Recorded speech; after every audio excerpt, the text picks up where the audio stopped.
Hi everyone, welcome to another video on Paranormal M. I hope you're doing okay tonight. Some people have told me these stories help them fall asleep, so feel free to share them with anyone who might need something quiet to listen to at night. And if you enjoy the video, please leave a like. Our first story is from someone who had a strange experience while working as a letter carrier, when time seemed to shift and someone familiar appeared in an unexpected place. Get comfortable, take it easy, and I hope you all sleep well tonight.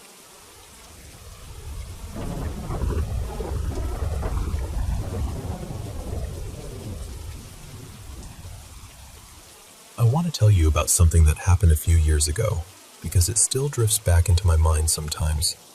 Back then, I was working as a mail carrier. Not for very long, honestly. It was one of those jobs I thought I could handle, but my body had other opinions. I was getting a little too worn around the edges for all that walking, lifting, and pushing through the day no matter what. This was in the United States, in a downtown area where I was delivering mail. I had moved a long, long way from the place where I'd known this one friend of mine, thousands of miles away. So realistically, there was almost no reason he should have been there. Not impossible, of course, just very unlikely. Now, sometimes I get these moments where time feels wrong. Not stopped exactly, but stretched. The world slows down at the edges. Little details sharpen all at once, the way they do in a movie when a character suddenly notices everything around them. It can feel peaceful for half a second, then strange, then almost too strange. That day, while I was walking my route, I started noticing people on the street who looked like my old friend. Not just one person, several. At first, I thought maybe I was just tired, or maybe the city had a lot of people with similar features. I even wondered whether his family might have roots there somehow, some shared look that kept showing up in passing faces. Then I saw someone who looked almost exactly like him. The only differences were that this person had long blonde hair tied back, a bandana, and sunglasses. But the face, the build, the way he moved, it all tugged at something in me. And the thing is, I've known people who prefer to stay unnoticed, people who keep their lives quiet for reasons of their own. So the idea that my friend might be trying not to be recognized did not feel completely impossible. I noticed him. And then he noticed me noticing him. That was the part that made my stomach tighten a little. He turned around and came toward me from behind. I didn't say anything at first. I'm also the kind of person who tends to keep a low profile, and if it really was him, asking directly would have revealed me too. Besides, I looked different than I had back when we knew each other. Maybe different enough that he wouldn't have recognized me right away. Then he spoke. His voice was not quite right. It was higher than my friend's voice, lighter somehow. But even then I thought, well, a person could change their voice if they wanted to. He asked if I knew where a certain street was. I told him I was new to the area and didn't know. That was true. Then we went our separate ways. After he left, the feeling didn't disappear right away. Time stayed stretched and strange for several more minutes, like the air had been pulled thin. Eventually, everything settled back into its normal rhythm. I still don't know what to make of it. My friend was older than me, though he had always seemed healthy. He was also the kind of person who lived quietly, using burner phones and keeping himself hard to track. I know that might sound odd, but people do live that way. So I don't really have a way to check whether he's still around, or whether he knew anything about that moment, assuming it was him at all. And yes, I understand the obvious explanation. Maybe it was just my perception playing tricks on me. Maybe I was tired. Maybe my mind connected dots that weren't actually connected. That's possible, and I can accept that. But the experience didn't feel ordinary. It felt like walking through a moment that had been folded wrong. I don't know how many people experience time distortions like that. For a long time, I thought I was nearly alone in having strange things happen, because people don't usually talk about them. When they do, they often get treated like they're unstable or making things up. So maybe these experiences are rare, Or maybe more people have them than we realize, and they've just learned to keep quiet.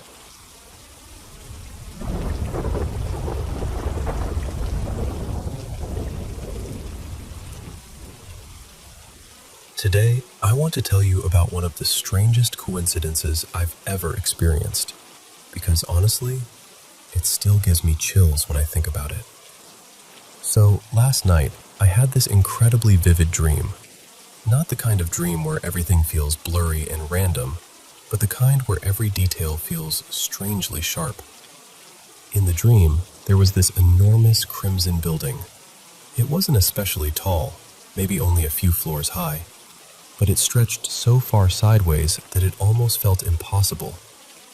It stood alone in this wide, empty field, and the only other building nearby was the apartment I was living in. The whole place felt deserted and unsettling. Just open land, silence, and these two lonely buildings sitting there like they didn't belong anywhere. Then, out of nowhere, a girl came running from behind the red building. And because the building was so ridiculously long, it took her forever to reach us. We could see her from far away, just running and running across that empty space. When she finally got close, she looked at us and said, "Look at the window." So we looked. There was a window on maybe the 4th floor, maybe the 5th, and sitting right on the edge of it were two little girls, their legs dangling outside like it was nothing. They were playing some kind of hand game, almost like rock, paper, scissors, completely calm. But then, they stood up on the window ledge, and they started jumping around, playing these dangerous little games right there on the edge. I remember feeling this awful tightness in my chest, because it looked like they were going to fall at any second. Then, suddenly, 3 more girls appeared beside them. Now there were 5 of them. All 5 started playing on that ledge together, laughing and jumping like they had no idea how dangerous it was. More people began gathering around me, all of us staring up at them, completely frozen. And then, all 5 girls held hands and jumped. They hit the ground hard. Everyone rushed toward them, but when we got close, we realized something was wrong. They looked human from a distance, but up close, they weren't really human at all. Their bodies seemed artificial somehow. I could see bones, and the bones looked real, but their flesh was strange, almost jelly-like. There was no blood, not a single drop. After that, I went back to my apartment. I remember trying to do something simple, but I kept messing it up again and again, like something was interfering with me. Then somehow, my sister realized I was being haunted, and I could see it too. Not clearly, but like a dark shadow nearby. The ghost's name was Gracie. That part really stayed with me, because that name is not common around me at all. I'm from India, and I've never personally known anyone with that name. I haven't even heard it much in the movies or shows I usually watch. In the dream, my sister and I tried to play something religious on my phone. Something protective, but no matter where we searched, YouTube, apps, anywhere, we couldn't find what we needed. We kept searching, and then suddenly I remembered. Wait, I can recite it myself. So I started reciting it out loud, and right after that, I woke up. It was around 3 or 4 in the morning. Now here's the part that really disturbed me. Later that morning, I went to work. I'm still in training, so I've been spending time working in stores. For a while, there were no customers at all. The place was quiet. Then the first customer of the day walked in, and her name was Gracie. That was the first time in my entire life I had ever met someone with that name. Maybe it was just a coincidence. It probably was. But after having that dream only a few hours earlier, hearing that name in real life felt deeply unsettling.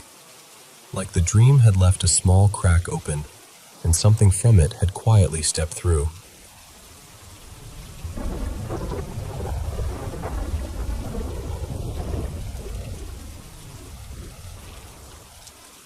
totally sure whether I'm asking for advice or just trying to make sense of everything.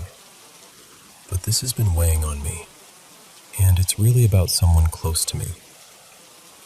A friend of mine lost her dad a few weeks ago after a painful fight with cancer. For privacy, I'll call him Granddad. I'll call my friend Lily, and I'll call her little boy Milo. Lily has dogs, and one thing that feels important is that none of the dogs have been acting strange. Nothing about their behavior has really changed.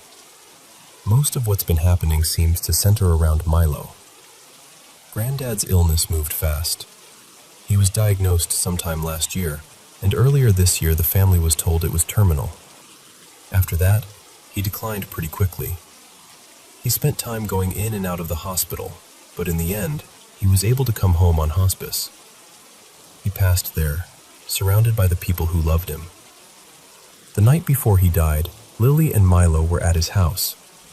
He had that sudden burst of energy people sometimes get near the end, and for a little while, it felt like a good day.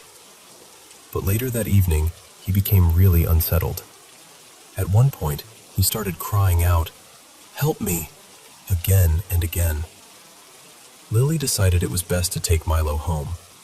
She didn't want her dad to become more distressed, and she didn't want Milo to see too much of what was happening. But as they were leaving, Milo said he saw a figure. He described it as someone who had been hit by a car, and he said it told him, "Someone is going to die here." He said it followed them for a while. It even gave him a name. Milo said it looked human, but it was dressed all in dark clothes. I was actually on the phone with Lily when Milo saw it, so I heard some of this unfold in real time. The next day, Granddad passed away. That same day, Lily's front door opened on its own. It has a coded deadbolt, so that really unsettled her. A couple of days later, Lily heard someone call her name. Around the same time, she smelled cigarette smoke. Granddad had smoked for years, right up until his cancer diagnosis. Then another night, Lily heard a loud crash. When she went to check, Milo's toy organizer had been completely emptied. The bins were dumped and scattered everywhere. The dogs weren't loose in the house. Milo had been asleep in Lily and her husband's bed, and everyone else had been in bed too. A few days ago, Milo came up to Lily and said, "Someone just rubbed my back. It was Granddad." He told me the same thing the next day, completely unprompted. But in that same conversation, he didn't remember the figure from the night before Granddad died at all. He didn't remember seeing someone get hit by a car. He didn't remember the warning about someone dying there. It was like that part had disappeared from his mind. Then, 2 nights ago, Granddad's wife said she saw him standing in her doorway. That was the only experience she's had, so maybe it could have been grief or exhaustion. I don't know. But with everything else going on, it's hard not to wonder. And then tonight, Milo was in the living room while Lily was in the bedroom. She called for him to come in with her, and he said, "I'm staying in here because Granddad's with me. I'll be okay." That really scared Lily, because when she went to check on him, he was just sitting calmly on the couch, playing on his tablet. That might sound normal, but for Milo, it really isn't. He's usually very attached to Lily and doesn't like being in a separate room from her. My worry is that the figure Milo saw may have been some kind of death presence, maybe something connected to Granddad's passing. And I keep wondering whether, with everything so raw and open around that time, something either negative or not fully understood may have attached itself to Milo. Or maybe it really is Granddad, staying close because he loved him so much. Granddad was deeply attached to Milo, and Milo was very close to him too. He was also very close to Lily. I know people say children can be more sensitive to things adults don't pick up on, and Lily has had experiences before, but in this house, she doesn't really feel or see much herself. That's part of what worries her. She's afraid something might be pretending to be Granddad so it can get close to Milo. I guess I'm just trying to understand whether that sounds possible or whether I'm reading too much into it. I don't want to scare anyone more than they already are, but I also don't want to ignore something if it's worth paying attention to.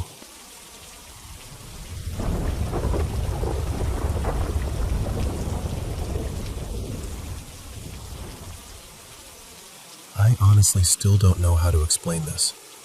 And even now, thinking back on it gives me that uneasy feeling in my chest. This happened about 3 years ago, on a completely ordinary night. Nothing felt strange. I wasn't sick, I wasn't upset, I wasn't drinking, nothing like that. I just got ready for bed like I always did.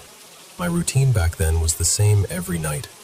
I'd plug my phone in, set it on the little shelf beside my bed, and go to sleep. I had done that for years without even thinking about it, but the next morning I woke up much later than usual.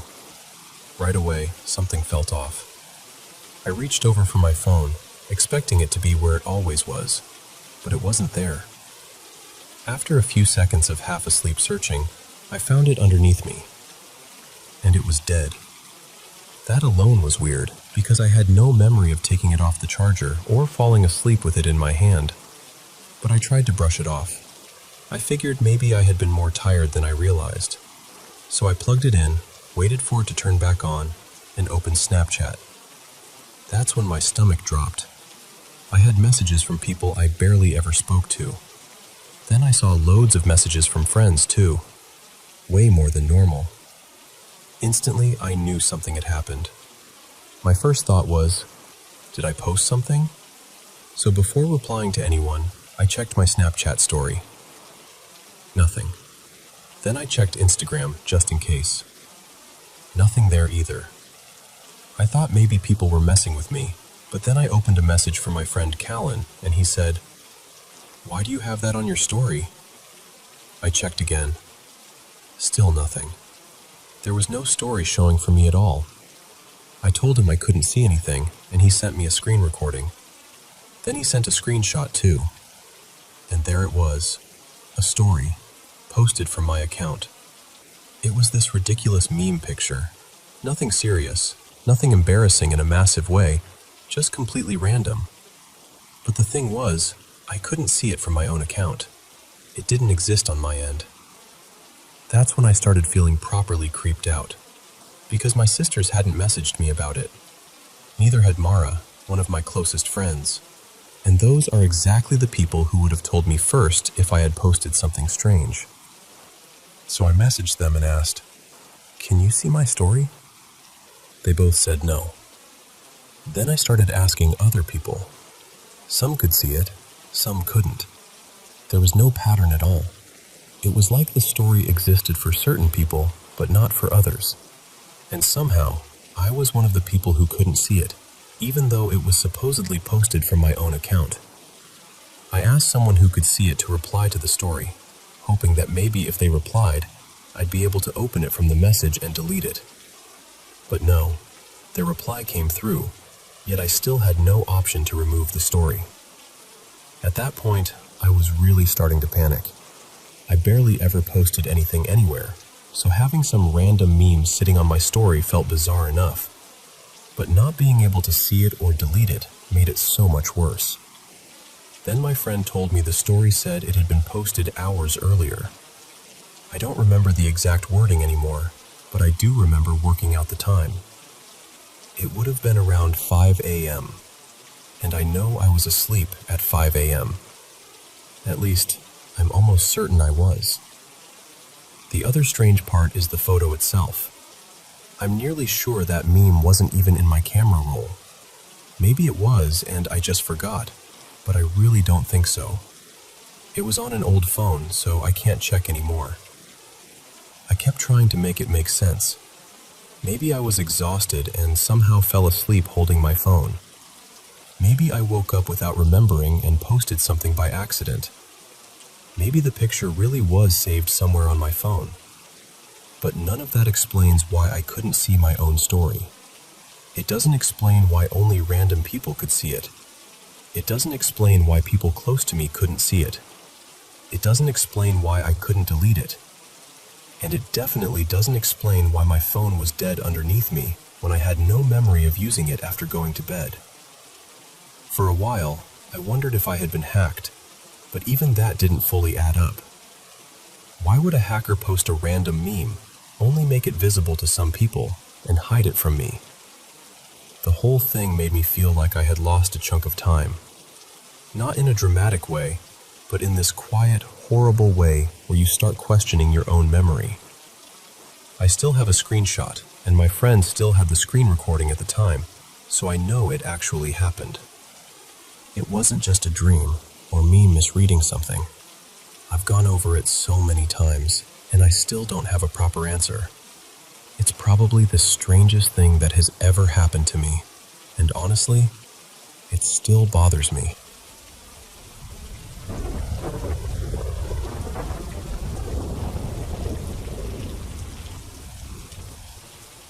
I want to start by saying I'm really not the kind of person who calls every strange thing paranormal. I grew up in Appalachia, and I still live around these mountains, so I was raised hearing all the old stories people tell about this place. And sure, I've seen strange things here. Most people who live in the mountains have. But I've never been quick to say, that was supernatural. Except for this. The first time it happened, I was 9 years old. It was Christmas Eve, and I was in bed, wide awake, because of course I was. Christmas morning was only a few hours away, and I was a kid with absolutely no chance of falling asleep. Then I heard this sound. I didn't know what it was. I still don't, honestly. But I remember the fear hitting me instantly. At first, it sounded like it was right outside my window. Then it sounded like it was under my bed. Then it was in the closet. And I know how that sounds. I know people might say my imagination was running wild because I was a child, but it wasn't like that. The sound was moving. The direction of it changed so clearly that even at 9 years old, I knew I wasn't just confusing myself. I laid there completely still for several minutes. I didn't even want to breathe too loudly. The noise kept going, and what I remember most is how rhythmic it was. Same sound, same length, same pause, over and over again, with no break. The only reason I finally got up was because I heard my older brother, Nolan, open his bedroom door. He was about 14 at the time. When I stepped into the hallway, he looked at me and immediately said, "You hear that too?" And that scared me even more, because he had heard the exact same thing. He said it had been moving around his room too, from outside his window to different corners inside his bedroom. And while our rooms were close, they weren't right beside each other. For something outside to move between both windows, it would have had to go around the side of the house, through the snow, without leaving any sound of movement. And whatever was making that noise sounded big enough that it should have made some kind of sound walking through snow. Nolan described it as a person getting hit in the throat and trying really hard to breathe. I've never found a better way to explain it. It sounded human, but wrong. Like someone wheezing as hard as they possibly could through a crushed or injured airway. It sounded painful. It sounded desperate. Even as a kid, I remember thinking that if a real person sounded like that, they were in serious trouble. Our parents heard us talking in the hallway and came out to check on us. We told them what we were hearing, and the sound was still happening. Nolan and I could both hear it clearly from the hallway, but our parents said they couldn't hear anything at all. That part has always bothered me. My parents weren't the type to brush things off just to calm us down. They could see we were genuinely terrified. If they had heard it, they would have said so. I really believe that. But they heard nothing. Over the years, I've asked people what they think it could have been. Online, in person, everywhere. I've heard every answer you can imagine. Foxes, owls, raccoons, possums, mice in the walls, an injured deer, some kind of sick animal. I've looked up all those sounds. None of them were even close. The next morning, my family and I went outside to look around the house. There was snow on the ground, but there were no footprints, no tracks at all. It hadn't snowed during the night, and there wasn't enough wind to cover anything up. There was just nothing. The second time it happened, I was 13. I was sitting on the living room couch in the middle of the day, home alone, with the window just off to my side. And then I heard it again. That same wheezing. It was daylight, which somehow made it worse. I know that probably sounds strange, but it shook me so badly that I couldn't even make myself turn and look out the window. When I'm really scared, I freeze. I always have. Some people run, some people scream, some people investigate. I just lock up. So I sat there while it happened. This time, it didn't last as long. Maybe a minute, maybe two. It was quieter than the first time, and it didn't move around the room. It stayed outside the window. After it stopped, I waited a few minutes before I finally looked outside. Again, no tracks. Nothing near the window. Nothing in the yard. I went straight to my room after that and didn't tell many people about it for a long time. Then, a few nights ago, I heard it again. I was in bed and it was late. The room was quiet, and out of nowhere, there it was. Only this time, it was much softer, much shorter, maybe 10 seconds total. 2 or 3 low, strained wheezing sounds, and then it stopped. It was so quiet I almost convinced myself I hadn't heard it at all. But I know that sound. I wish I could tell you exactly where it came from this last time, but I can't. It was too brief, too faint, and honestly, I was too stunned to process it clearly. I just lay there trying to decide if it was really happening again. And I keep thinking about that old idea that once is strange, twice is a coincidence, and 3 times is a pattern. That's why I'm telling this now. Because whatever that sound is, it came back.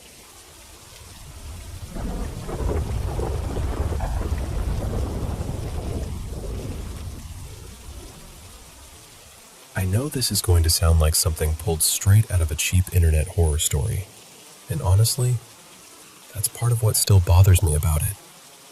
It almost feels like whatever happened was aware of how ridiculous it seemed. Like it was playing into that on purpose. But this really did happen to me, and for a long time, I kept it tucked away in the back of my mind. I was about 9 years old at the time. It was sometime in the early afternoon, maybe around 1 or 2, and I was alone in my bedroom watching TV. I remember scrolling through the search menu, the one that brought up a little watch list as you typed or moved through different titles. I was bored, just clicking through things without really looking for anything specific. Then I saw it.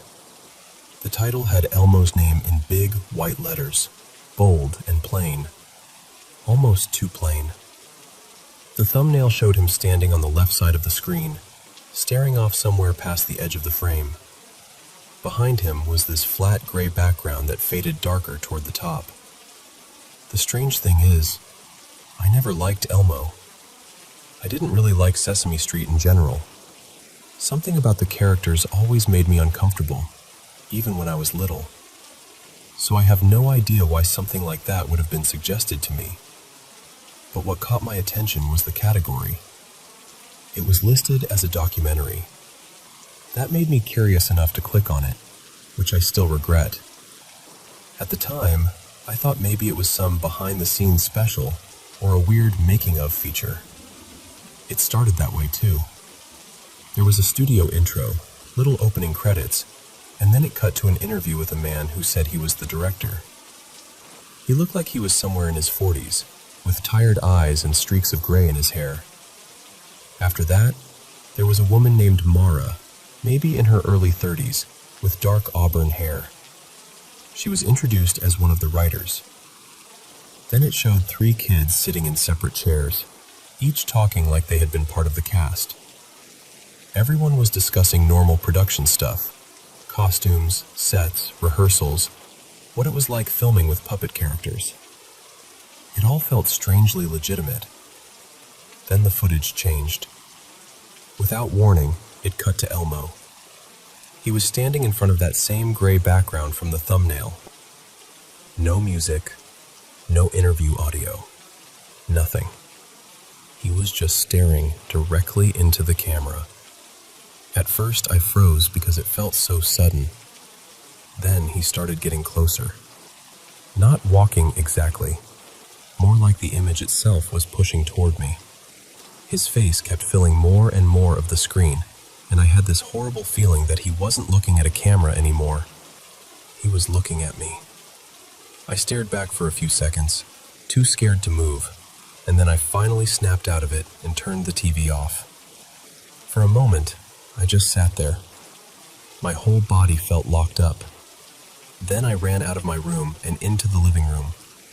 I'm honestly surprised I didn't cry, because I was terrified in a way I didn't really understand.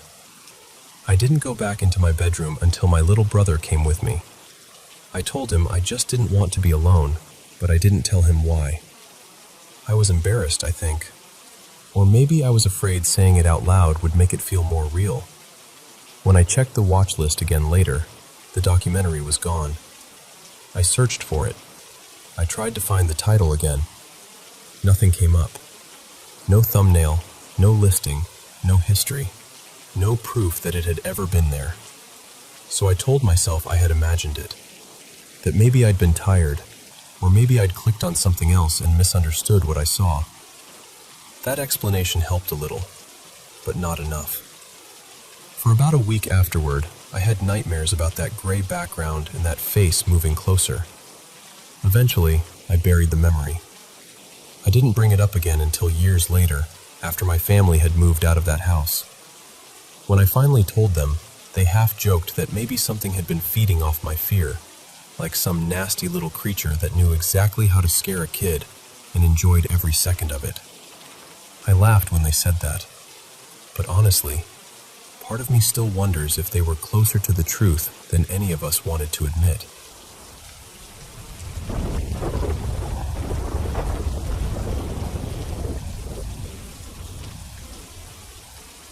Before I get into the experiences themselves, I want to explain what I mean when I say spirits.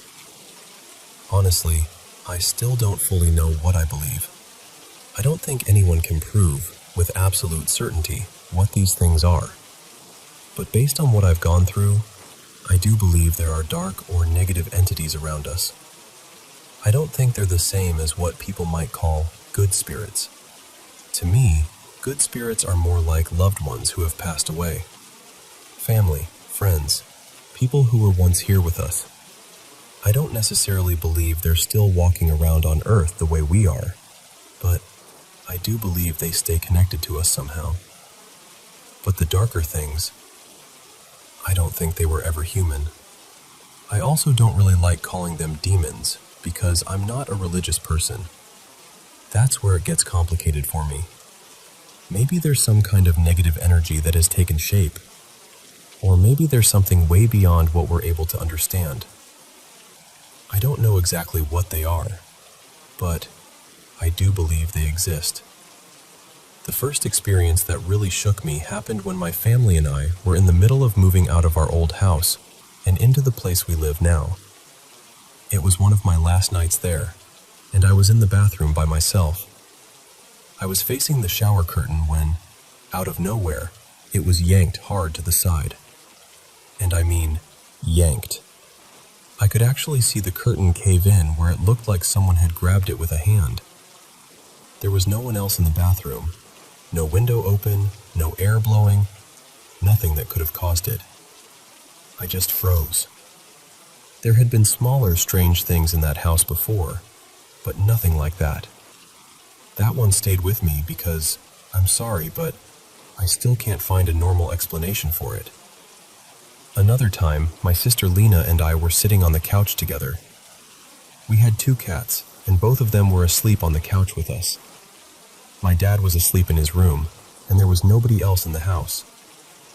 Then suddenly, we heard this loud shuffling sound. It sounded exactly like someone dragging their feet quickly across the floor, coming straight toward us. Both of us jumped at the same time and looked at each other. We didn't even have to say anything at first, because We both knew we had heard the exact same thing. But when we looked, there was nobody there. The cats were still on the couch. My dad was still asleep. Nothing had fallen. Nothing had moved. That one still bothers me because it sounded so physical. It wasn't some vague noise in the walls. It sounded like a person rushing toward us. And then there was the Ouija board. I know people make jokes about them, and I understand why. They were sold in toy stores at one point, so of course some people don't take them seriously. But I'm telling you, they are not something to mess around with casually. The first time I used one, I didn't go into it scared. I didn't leave the session scared either. So I really don't believe this was just me psyching myself out.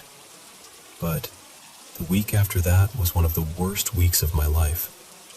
Before using that board, I had never had sleep paralysis. Not once. Then the very next night, it happened. I woke up unable to move, and I felt something grab my shoulders with force. Then I heard what sounded like a woman growling right beside my ear. It felt like she was slowly dragging me across the bed toward the edge.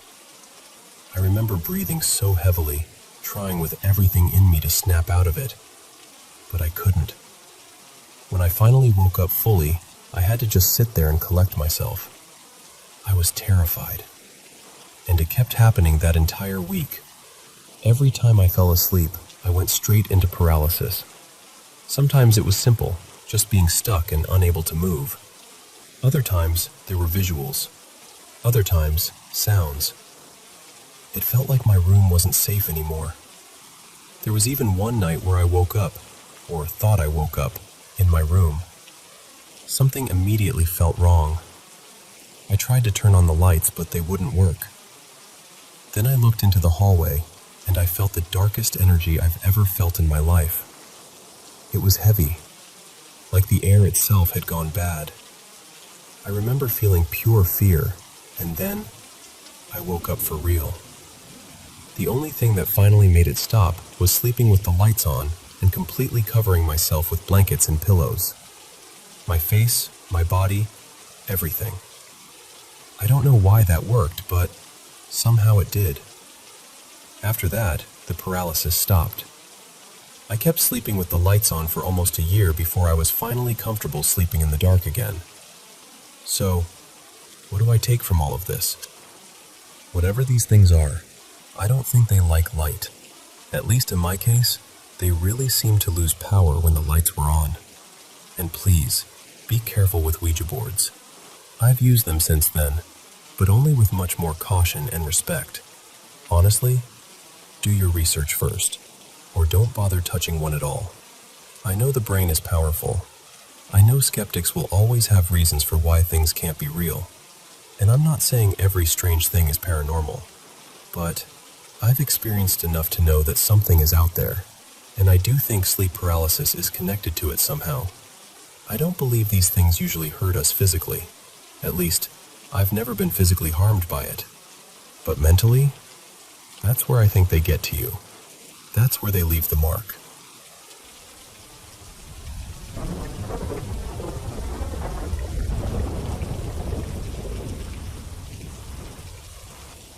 I want to tell you about something strange that's been happening around our house. A few months back, I was home alone except for our 2 cats. I had a dull headache that day. Nothing dramatic, just enough to make everything feel a little off. I remember walking down the stairs and turning into the living room, where we have this big window that looks out over the front yard. And just as I came into the room, I caught something in the corner of my eye. It looked like a figure, almost human-shaped, but not quite.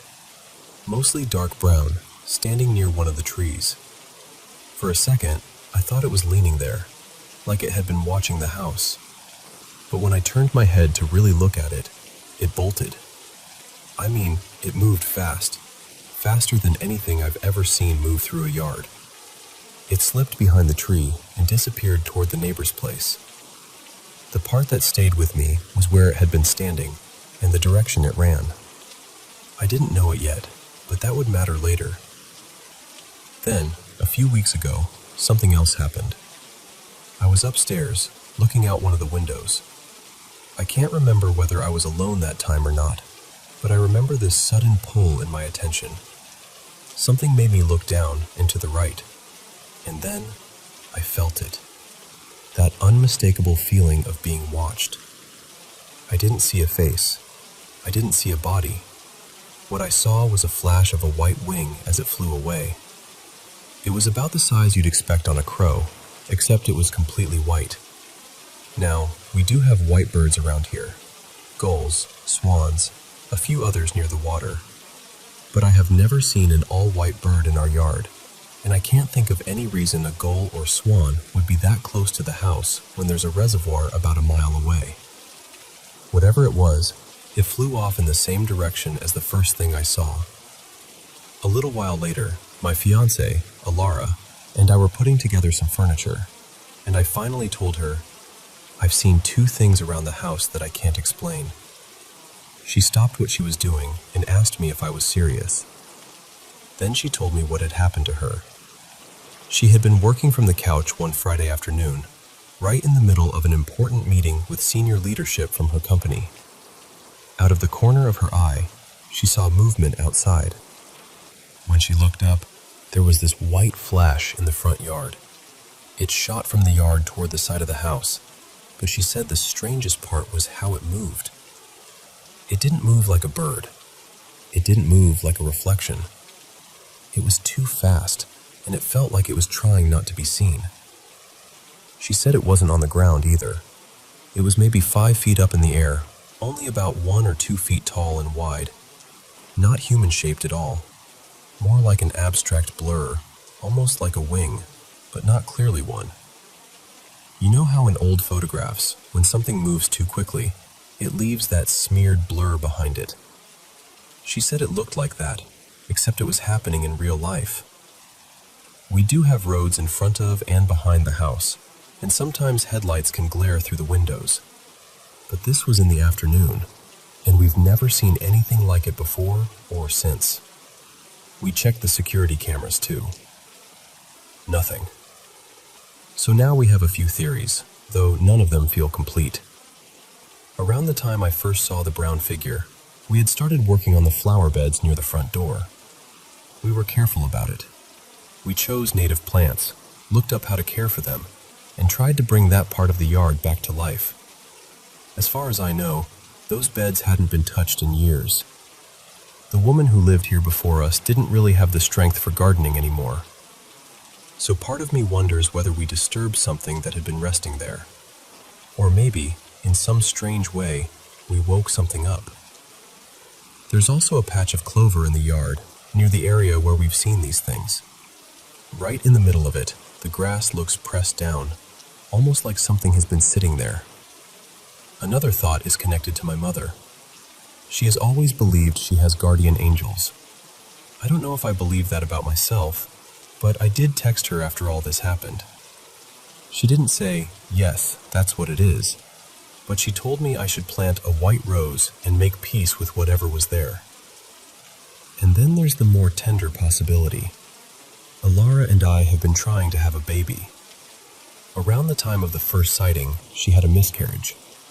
So we wondered, quietly and carefully, if maybe what I saw was the soul of that child.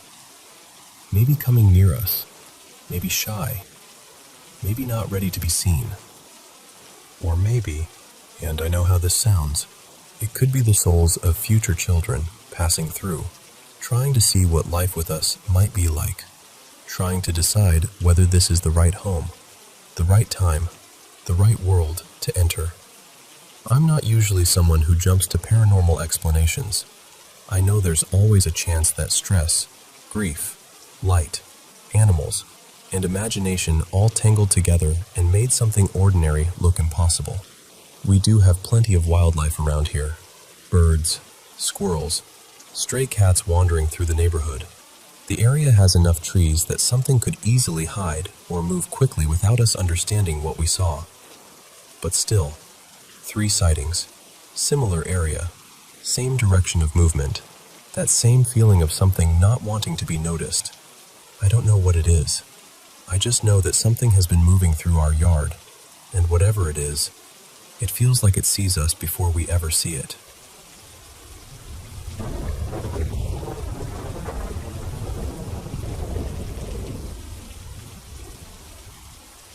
I've been a nurse for nearly 5 decades now, and I still work as a pediatric hospice RN. These days, I care for newborns and infants with severe congenital conditions. Sometimes, parents choose to bring their baby home so life support can be withdrawn in a quiet, loving place, surrounded by family. Those moments are tender beyond words, and maybe someday I'll share more about them. I became a hospice nurse after losing my 2 boys. When they were dying, I couldn't do the things every mother wishes she could do.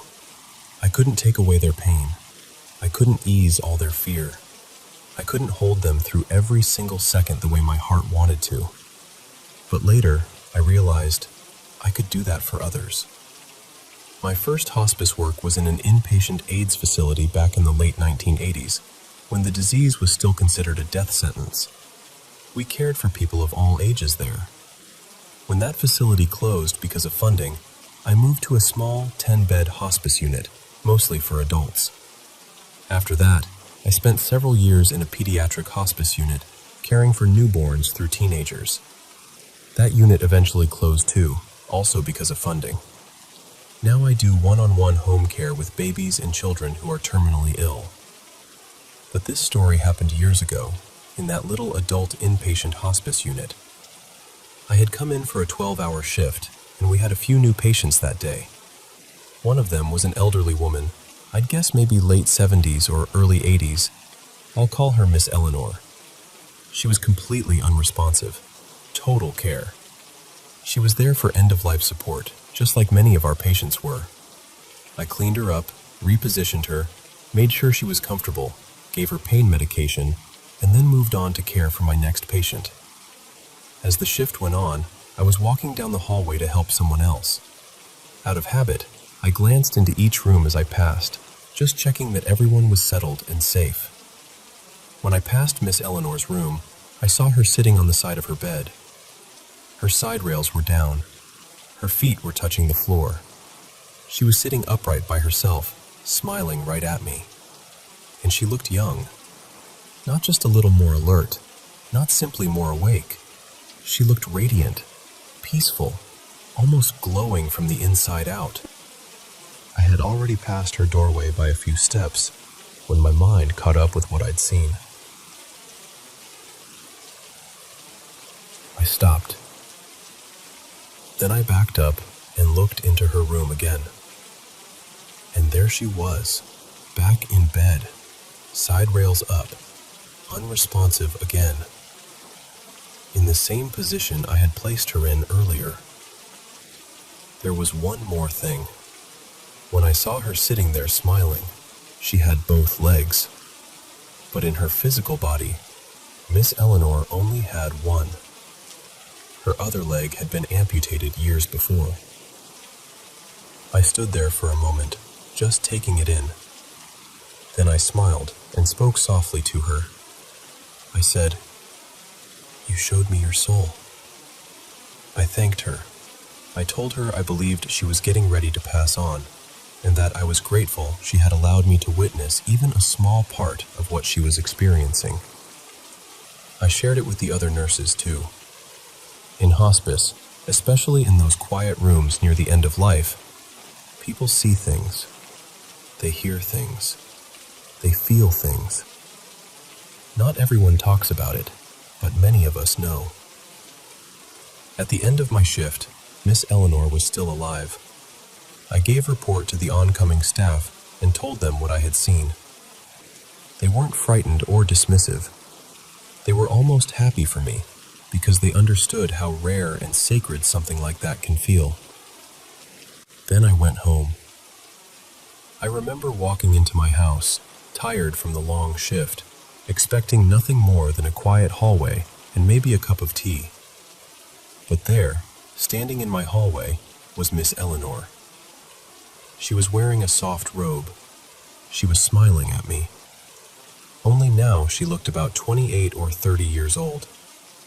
Her hair was beautiful, as if she had just stepped out of a salon. She looked whole, bright, young, and she had both legs. She stood there for only a brief moment. Then she faded away. In my heart, I thanked her again. I didn't say anything out loud at first. I just stood there, stunned and grateful. Then I picked up the phone and called the hospice unit. I told them, "Please go check on Miss Eleanor." They set the phone down. A minute or two later, someone came back and told me she had just died. They had been in her room only moments before, repositioning her, and she was still alive then. I don't know why she came to me. I don't know why she didn't appear to one of her loved ones instead. I had never met her before that shift. I didn't know her story, not really. I only knew her as my patient for a handful of hours, but for whatever reason, she chose to show me something before she died, and then again after, and I have carried that blessing with me ever since. I still think of her. I still thank her. Some people may hear this story and not know what to do with it. That's all right. I once told it at a nursing event with over 1,000 people in the room. Many simply stared at me, but a few smiled and nodded. They knew.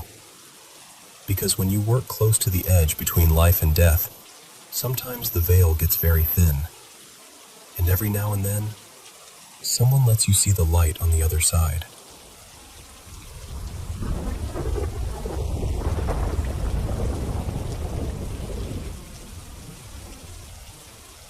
I used to deliver newspapers with my dad in the early morning.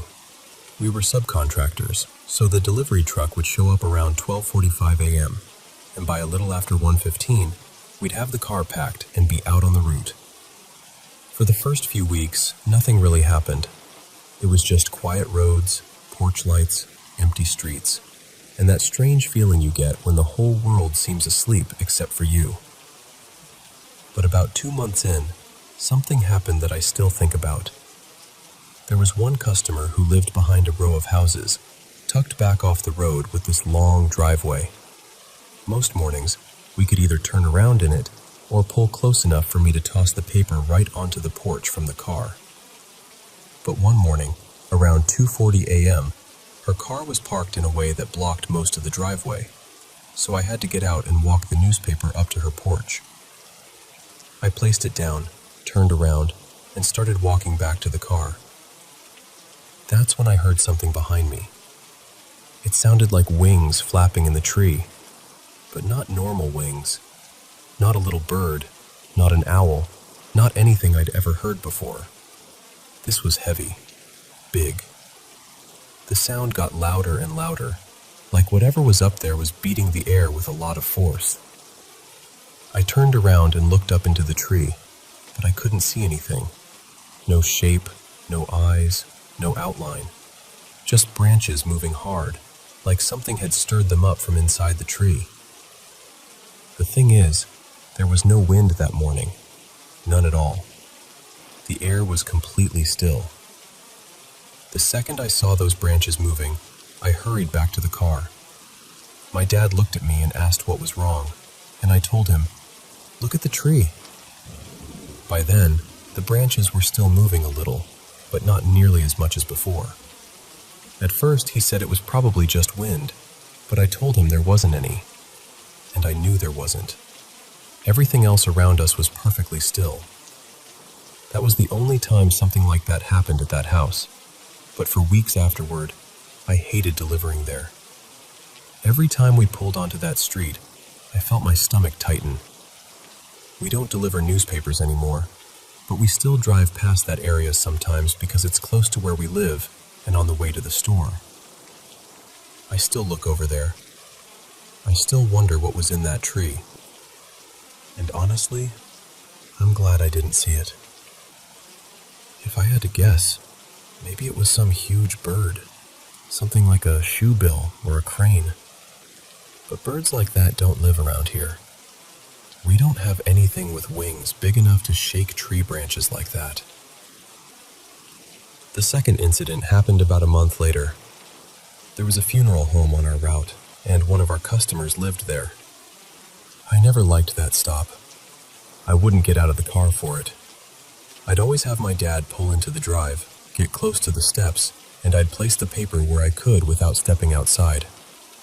Nothing strange had ever happened there before, and nothing strange happened thereafter. Just that one night. It was somewhere around 3:10 in the morning. We had just dropped off the paper and were pulling out of the driveway, turning right toward the next street. For some reason, I felt like I needed to look back at the main entrance. The front doors were glass, so normally you could see into the little space between the outside door and the inner door. But when I looked, there was a man standing there. Just standing between the doors. At first I thought maybe it was a person. Weird, sure, because of the time, but still possible. Then I realized I could see through him. I could see the inside of the building through his body. I did a double take immediately because my brain didn't want to accept what I'd just seen. But when I looked again, he was gone. I know people could say I was tired, or that my mind was playing tricks on me, but I wasn't tired on that route. I was always awake. Alert, even. There's something about those hours that keeps your nerves sharp. Those were the only two strange things that ever happened while we had that job. We didn't stay with it much longer after that. But even now, I can still replay both moments in my head. The branches shaking in the still air. The man in the funeral home doorway. Clear as anything. And I still don't know what I saw.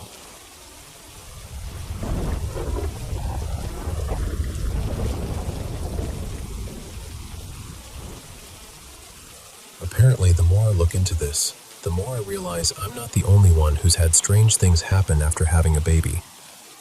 Maybe it's lack of sleep. Maybe it's postpartum anxiety. Maybe it's something paranormal being drawn to a newborn. I don't know. I just know what happened in my house, and honestly, I'd really like to know if anyone else has gone through something similar. My husband and I live in the house I grew up in. When I was a kid, I would hear things sometimes. Voices in the hallway, footsteps at night, little sounds that didn't quite belong. But nothing ever really terrified me. My mom and my sister, though, had a very different experience. My sister used to say she saw a tall shadow figure around the house. She even gave it a name as a joke. She called it Albert. Years later, we found out we actually had an ancestor named Albert, which made the whole thing feel a little less funny. Things would move around in her room. Sometimes strange shapes or faces would show up in photos.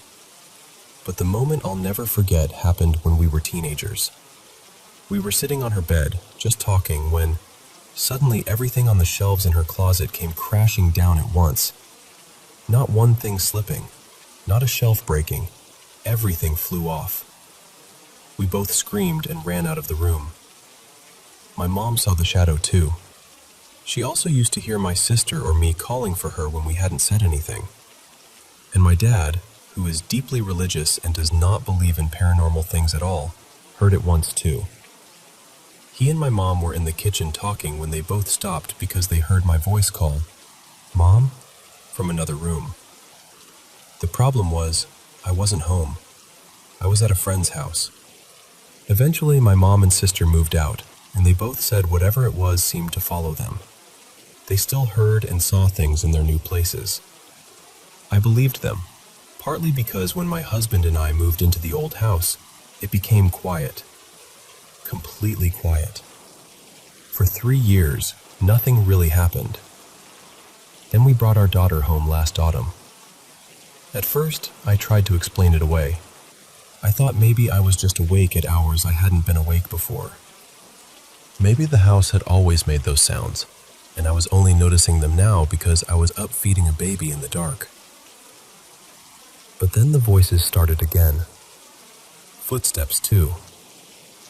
The first thing that really bothered us was that my husband began hearing my voice calling for him at night. We blamed exhaustion at first, Newborn fog is its own strange little universe. But by the time our daughter was around 2 months old, she was sleeping much better. She usually only woke once, so I handled the night feedings so he could sleep before work. And he still kept hearing me call his name. Except I wasn't. The first moment that truly scared me happened one night when our daughter woke up screaming. Not crying, screaming. I was pacing back and forth with her, bouncing her, whispering to her, trying everything I could think of. Then, out of nowhere, I felt this cold rush crawl up my back. It wasn't like a draft. It felt focused, heavy, like something had stepped close behind me. The second it happened, my daughter stopped crying. Completely stopped. Then her eyes fixed on something just over my shoulder. I didn't turn around. I just sat down in the rocking chair with her pressed against me and stayed there, frozen and wide awake for the rest of the night. A couple weeks later, it happened again. My daughter woke up early, so I brought her into the living room to feed her. We played for a little while, and then I got ready to rock her down for her first nap. At that time, the rocking chair was facing away from the hallway, with its back toward our bedroom door. I sat down, and she started fussing. Then I felt that same cold chill. She went quiet. Her eyes moved past me. And then I heard our bedroom doorknob turn. It clicked. The door had been fully shut, but it slowly opened behind me.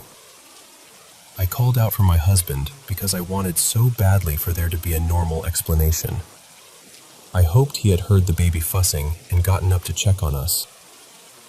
But when I turned around, no one was there. I shouted for him again, louder this time, and he came stumbling out of bed, still half asleep. He had been snoring. He hadn't touched the door. That scared me so badly that we rearranged the living room the next day. The rocking chair is in a corner now. I need my back to the wall. Since then, I've seen the bedroom door open a couple more times, but I don't latch it fully anymore. That way I can tell myself it's just the fan, that maybe the air finally pushed it open after running all night. I still hear the voices sometimes. I still hear footsteps in the dark.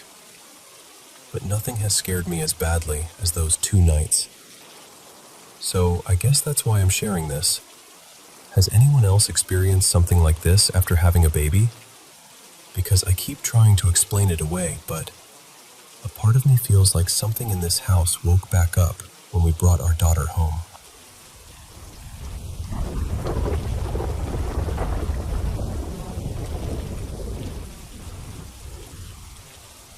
I've always been a very spiritual person, and in some way, I feel like I've had a gift my whole life. It's come and gone over the years, but it was always there in the background.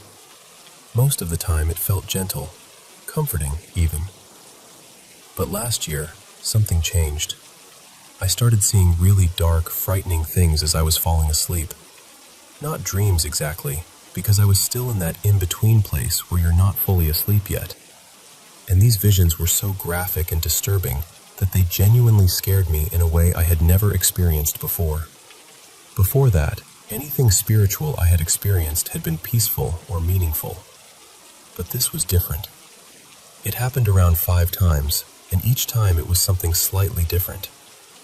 The first time, I saw this figure with blackened skin, a badly distorted mouth, blood around it, and a face that looked burned.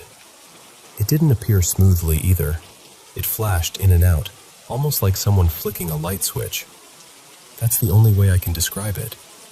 Then, somehow, it looked like it was standing high up at the back of a church, just watching. Another time, I saw something with red skin and horns. It looked furious, but that one felt more like a still image than a moving vision. Then there was another dark figure with a snake-like tongue and this horrible, threatening expression. The one that really unsettled me was gray and crawling on all 4s. I saw it come through a doorway, drop down, and then suddenly leap toward me. It came so close that I opened my eyes immediately because I couldn't handle it. Every single one of these happened only when I was beginning to fall asleep, never in the middle of the day, never when I was fully awake, just in that drifting off stage. After that, I stepped away from everything spiritual. I got rid of almost all my tools, books, crystals, tarot cards, everything. I just didn't want anything to do with it anymore. It frightened me that much. At the time, I had been heavily involved in witchcraft, tarot, crystals, and spell work since I was about 16. I had also bought some spell oils that seemed harmless enough at first, but later I found out the person who made them worked with darker spirits, including succubus-type entities. I had also been honoring Greek and Norse deities, especially Hecate and Freya. And emotionally, I was in a really bad place then. My aunt had just been diagnosed with cancer, and around the same time, my partner of nearly 6 years cheated on me. It all happened within the same week, and I was completely overwhelmed. Around that period, I also had a vision of a poppet, like the kind used in spell work. I saw someone doing spells, but I knew somehow that it wasn't my own work. That made me wonder if maybe I was spiritually vulnerable, or operating from such a low place emotionally that something negative had attached itself to me. Part of me even wondered whether something had been put on me. After those experiences, I left all of it behind. For the first time in my life, I prayed properly. I started reading the Bible. I turned to Jesus, and ever since then, I've avoided anything that feels remotely connected to the spiritual practices I used to do. But the other night, it happened again. This time, I saw a figure with long hair and a gold crown on its head. Again, it only happened as I was falling asleep. It doesn't happen often now, but when it does, it still shakes me. I've spoken to a few spiritual people about it, but most of them just think I imagined it. A medium once told me I was seeing demons, but they didn't give me any guidance beyond that. I know how it sounds, but it didn't feel like something I simply made up. The images were too vivid, too specific, and too terrifying. And because this only started after years of otherwise peaceful spiritual experiences, it left me wondering what really happened, and why it changed so suddenly.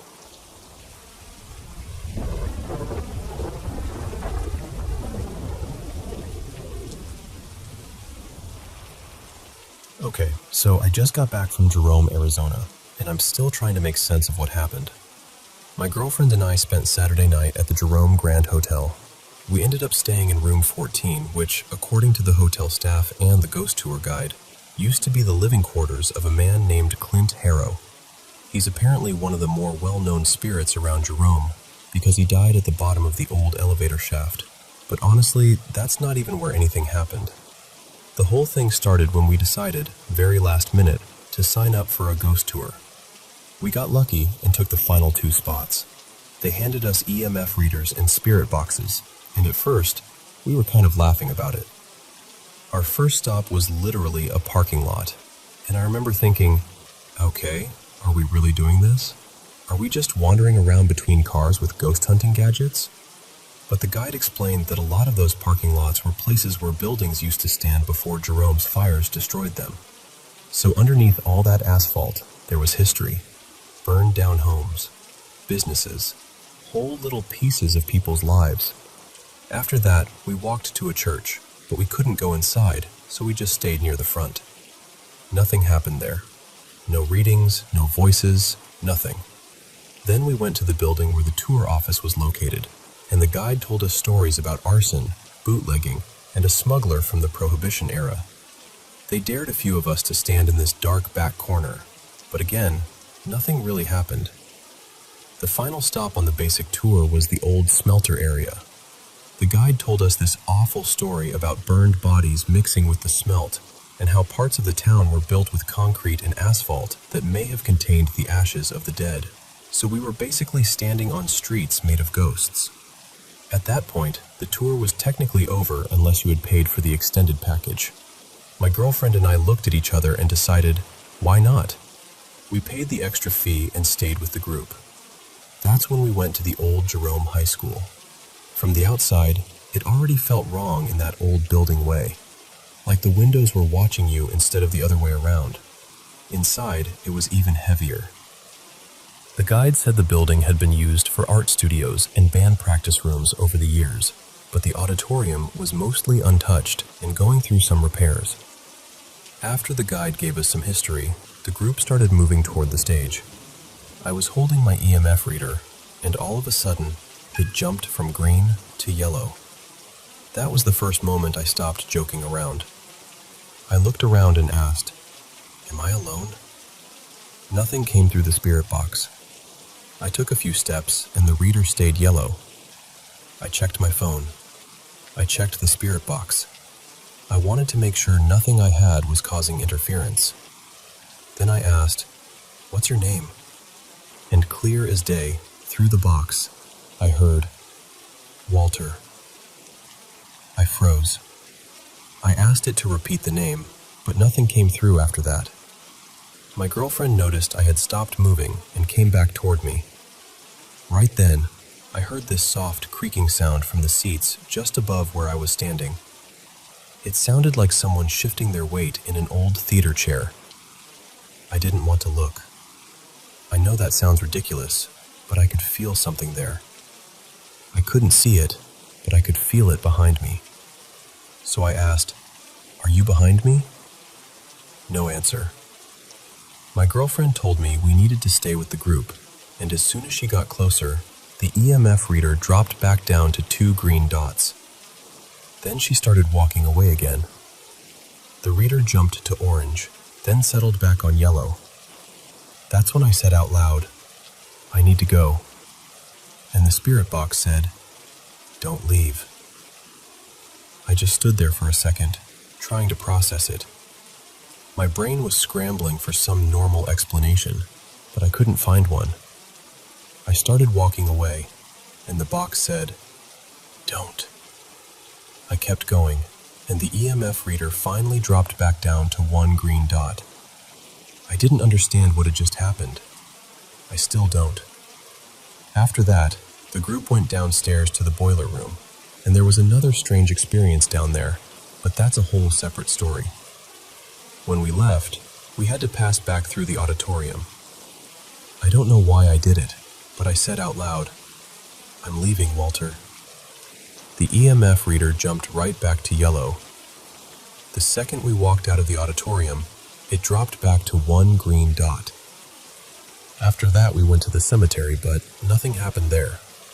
We saw a couple of scorpions, which honestly felt pretty normal compared to everything else.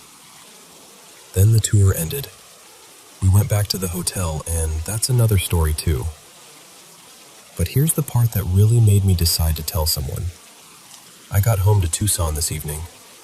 I wear this silver chain that I've had for over 20 years. I took it off last night and put it back on this morning like always. Tonight, when I went to take it off, it basically fell from my neck. But when I looked at it, the clasp was still closed. It looked like the chain had been yanked or pulled hard enough to come off without unclasping. I don't have an explanation for that, and that's why I'm sharing this now.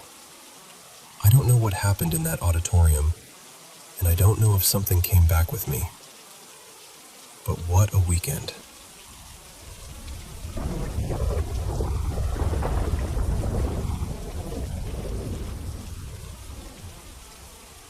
I want to tell you about something that happened to my older sister when she was a teenager, probably a little over 10 years ago now. She told me this story years back, and even though some of the details are a little hazy, the parts I do remember have always stayed with me. It started with her closest friend, who I'll call Mira. They were the kind of friends who were practically glued together. They lived close by, spent entire weekends at each other's houses, and sleepovers were just a normal part of their friendship. One night, my sister and another friend were staying over at Mira's house. Mira had already fallen asleep, but the other two were still awake, just talking quietly and hanging out. There were a few drinking glasses sitting on a table nearby, and out of nowhere, one of them slid across the surface by itself. Not tipped, Not bumped. It just moved. They both froze, of course. It was the first time anything like that had happened, and neither of them knew what to say. But they were young, and honestly, they didn't want to believe it was anything strange, so they tried to explain it away. Maybe the table was uneven. Maybe someone had nudged it without noticing. Maybe there was condensation under the glass. Anything that made it feel less frightening. A few years later, Mira's family moved into a house directly across the street from where my sister lived. Since they were still close, Mira invited my sister over to help unpack and move things around. I had been inside that house a couple of times too, because Mira had a younger sister around my age, and I remember the place having a very heavy feeling. Not scary in an obvious way, but uncomfortable, like the air had been sitting still for too long. While they were moving in, my sister went into one of the upstairs rooms. The walls were painted a faded rose color, and the room was covered in crosses, holy pictures, and little religious objects. Before Mira's family bought the house, an older man had lived there with his mother, so everyone assumed the room had probably belonged to her. People said she had been deeply religious. Later on, while going through some drawers that had been left behind, Mira's family found photographs of the man who used to live there, posing with naked women. It was strange and unsettling, especially considering the room they had found, but they didn't make a big thing out of it. Weird, yes. Paranormal, no. Then one afternoon, my sister was over at Mira's house again. The house had 2 floors, and everyone was downstairs. Mira's mom was in the kitchen making food, her dad was watching TV, and most of Mira's sisters were out. The only one supposedly home was her younger sister, who I'll call Nina. While they were sitting downstairs, they suddenly heard loud footsteps upstairs. Not soft creaking or normal house sounds. It sounded like someone running back and forth, followed by heavy banging. Mira's dad immediately shouted upstairs, thinking Nina was messing around and telling her to stop. But a few seconds later, Nina walked out of the downstairs bathroom and looked completely confused. She said, "That wasn't me." Everyone went quiet for a moment, but again, they pushed it aside. Nobody in that family was really the type to jump to ghost stories. They always tried to be practical about it, even when things didn't quite fit. Sometime after that, Mira called my sister late at night, absolutely terrified. She said there was banging and scratching coming from a room in the house that they had never been able to open. When they first moved in, that room had been locked with a padlock, and since they didn't have the key, they had just left it alone instead of breaking it open. But that night, Mira said it sounded like something was trapped inside. Scraping, hitting, moving around, loud enough that she couldn't sleep. The next morning, when everyone woke up, the door to that room was standing wide open. Inside, there was nothing dramatic. No hidden shrine, no awful discovery. Just old storage items, dusty odds and ends, and one chair sitting by itself in the middle of the room. That image bothers me the most, honestly. Just one chair, waiting there. The last thing I remember my sister telling me happened before she and Mira eventually drifted apart. My sister slept over at the house one night, and everything seemed normal when they went to bed. But sometime in the middle of the night, she woke up to the sound of crying. Then she heard what sounded like muffled screaming. It wasn't coming from inside the bedroom. It sounded like it was outside the house. There was a strong wind that night, so maybe that explains it. Wind can make strange noises when it moves through trees, gutters, cracks, and old walls. But my sister swore it didn't sound like wind. She said it sounded human. I still don't know what to think about it. Part of me wants to believe there's a logical explanation for every piece of it. Uneven tables, old pipes, animals in the walls, wind, stress, imagination. All of that is possible. But when you put everything together, the sliding glass, the footsteps upstairs, The locked room opening on its own, the scratching, the chair, and the crying outside at night. It becomes harder to brush off completely. I may ask my sister if she remembers more, because this story was told to me a long time ago, and I'm sure there are details I've forgotten. But even with the gaps, that house has always felt like one of those places where something was just slightly wrong, quietly waiting for someone to notice.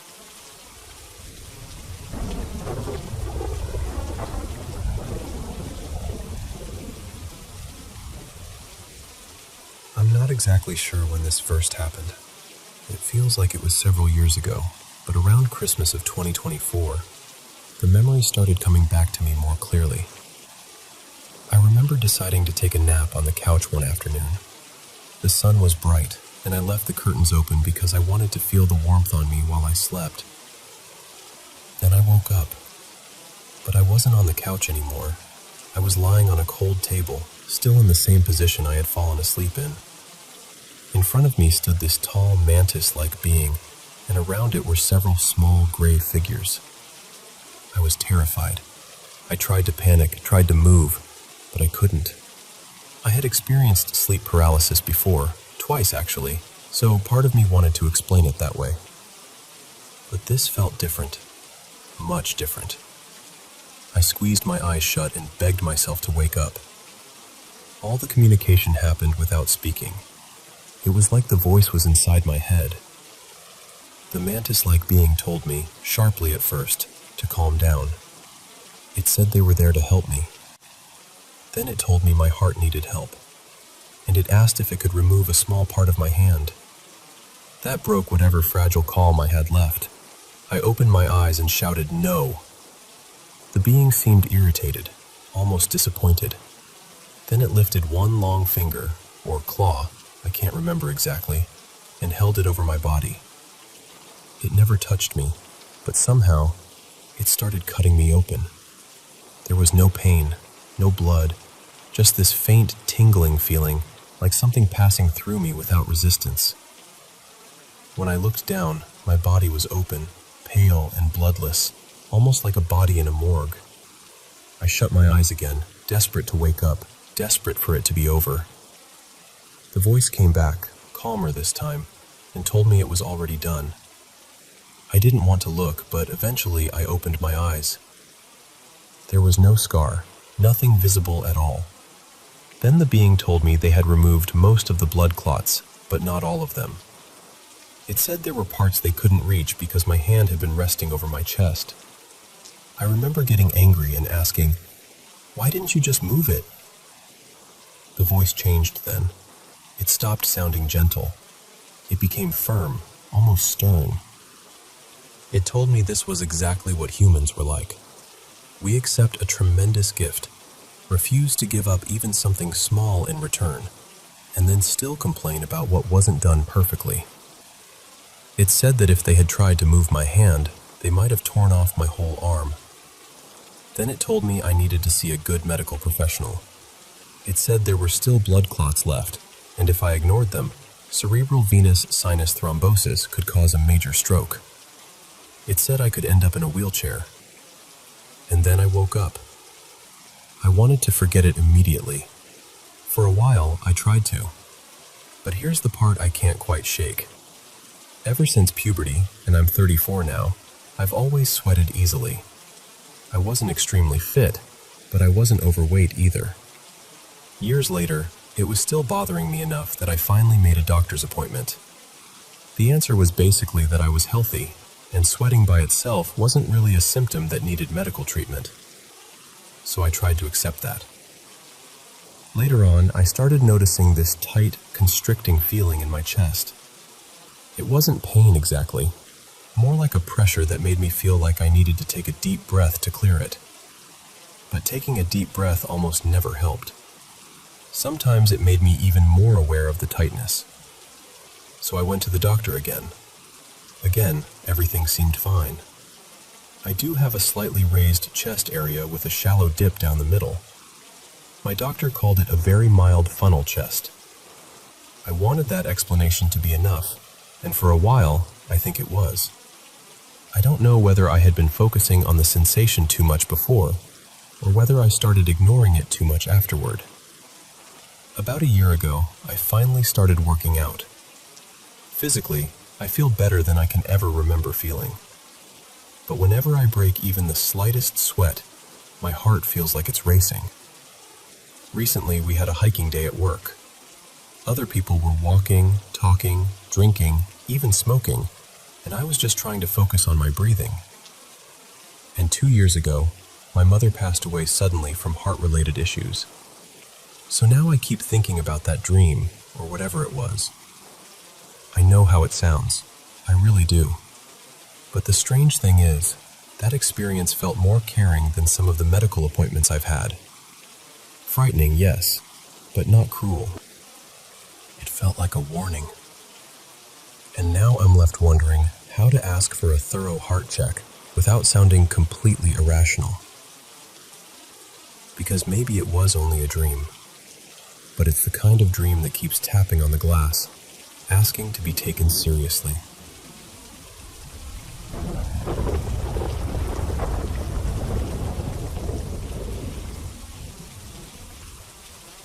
I'm not really sure how to explain this, or even where to begin. Ever since I was very young, I've had moments where it felt like I wasn't fully in control of myself.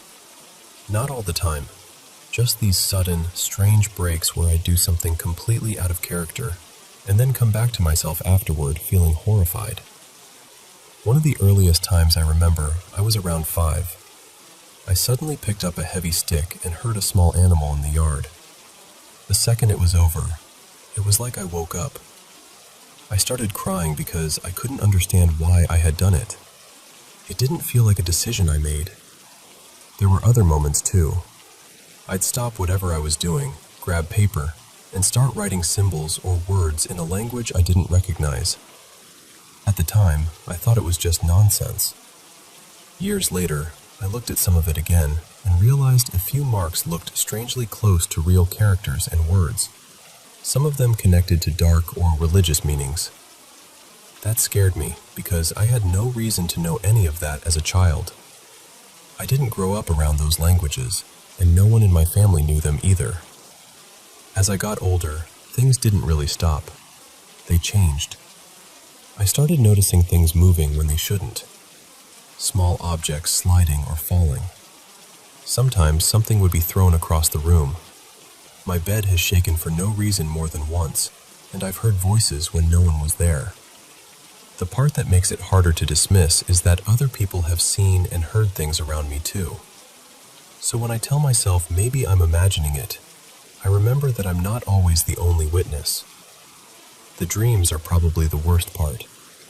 I've had this recurring dream where something bright, almost like a living light, is chasing me. It tells me I can't escape, and then it goes after the people I love.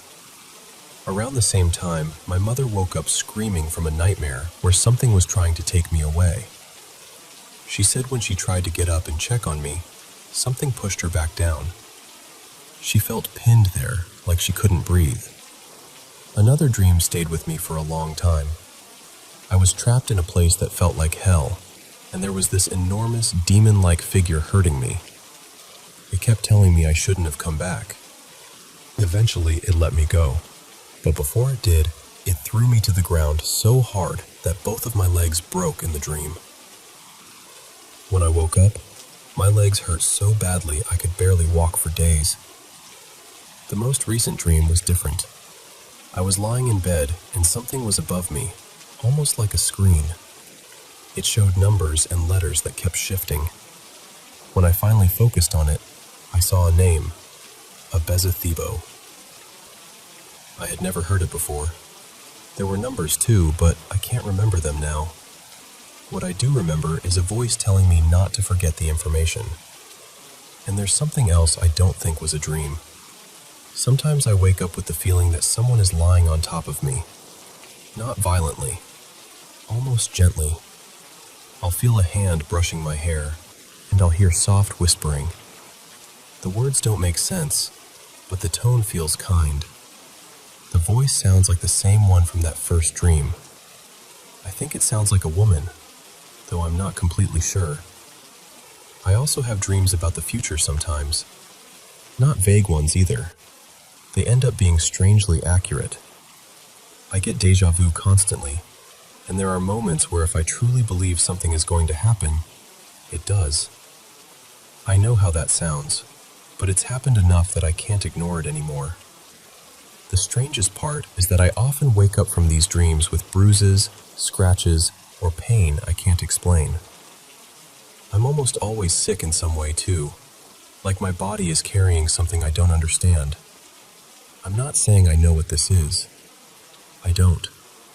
That's why I'm talking about it now. I just need an honest answer. I need someone to hear me without laughing or brushing it off. I don't know if this is spiritual, psychological, something paranormal, or something else entirely. I only know that I feel like something has been close to me for most of my life, and I'm scared that if I don't understand it soon, I'm going to lose the few people I can still talk to about it.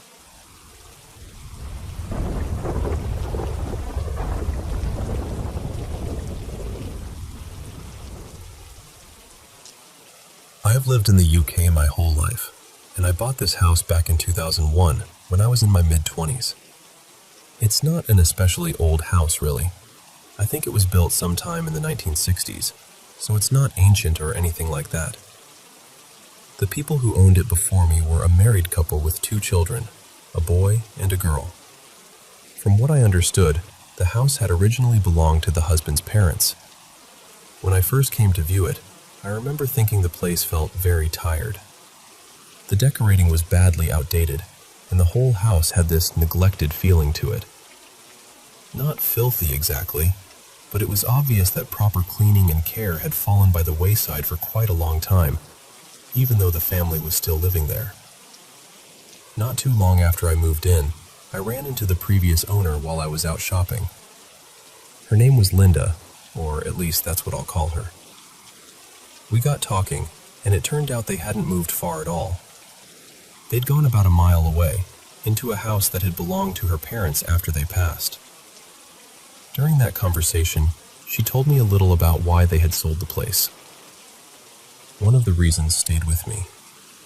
Apparently, her husband's father had redecorated the house shortly before his wife died. Then, after he passed away too, the husband refused to change anything. He wanted to keep the house exactly as it was, almost like a memorial to his parents. And because he refused to redecorate, Linda refused to keep up with the cleaning.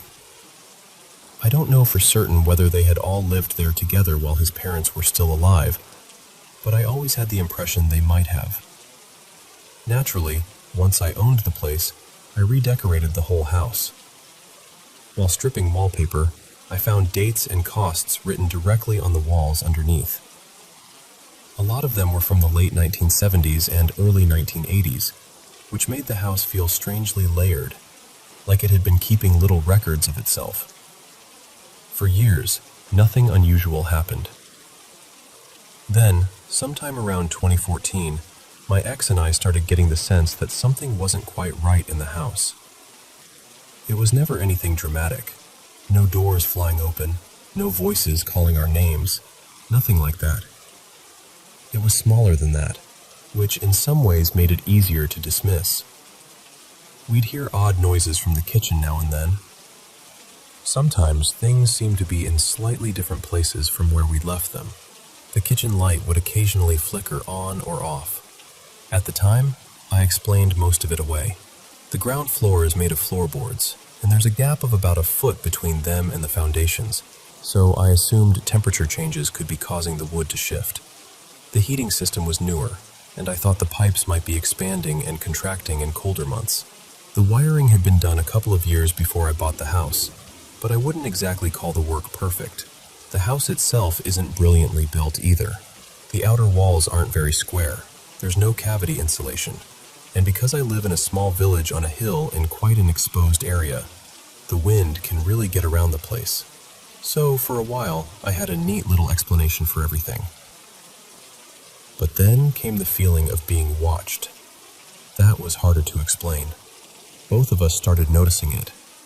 you'd be sitting there and suddenly feel as though someone had stepped into the room behind you, even when you knew perfectly well nobody had. Every now and then we'd catch shadows or tiny movements out of the corner of our eyes. Of course, when we turned to look, there was never anything there. That went on for a year or two. Then it either stopped, or we just got used to it and stopped noticing. My ex and I split up in 2016, and after that, I didn't really experience anything similar for a long time. But lately, I'm starting to wonder if it's happening again. My current partner has never mentioned anything, so maybe it's just my own mind doing strange little shadow puppets in the dark. Over the last year, though, we've been working opposite shifts, which means I'm often home alone at night. In the front room, there's a desk against the wall to my left, and on it, I have a large smart TV that I use as a computer monitor. When the screen is off, it acts almost like a dark mirror. It faces toward the kitchen doorway. Over the last year or so, I've often thought I've seen a shadow reflected in that screen, always in my peripheral vision, never directly. The moment I look properly, there's nothing there. At night, I sometimes notice something similar near the kitchen. Light spills from the kitchen into the dining area of the front room because there's a doorway there, but no actual door. Now and then, I'll think I've seen something interrupt that light. Just a quick darkening at the edge of my vision. Again, I've tried to explain it away. Maybe I'm concentrating on the television or my laptop, and my eyes are adjusting badly between the bright screen and the darker room. That sounds reasonable enough. But the last few nights have been different. I've started hearing noises from one of the food cupboards in the kitchen. It's a lower cupboard under the counter, and it mostly has tins, jars, and some bags of pasta in it. The noise sounds like a cracking or clicking sound, almost as if something is nibbling or pressing against something inside. At first I thought, right, that'll be a mouse or a rat.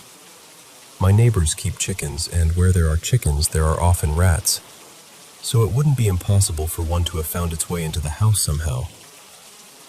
But when I opened the cupboard, there was nothing there.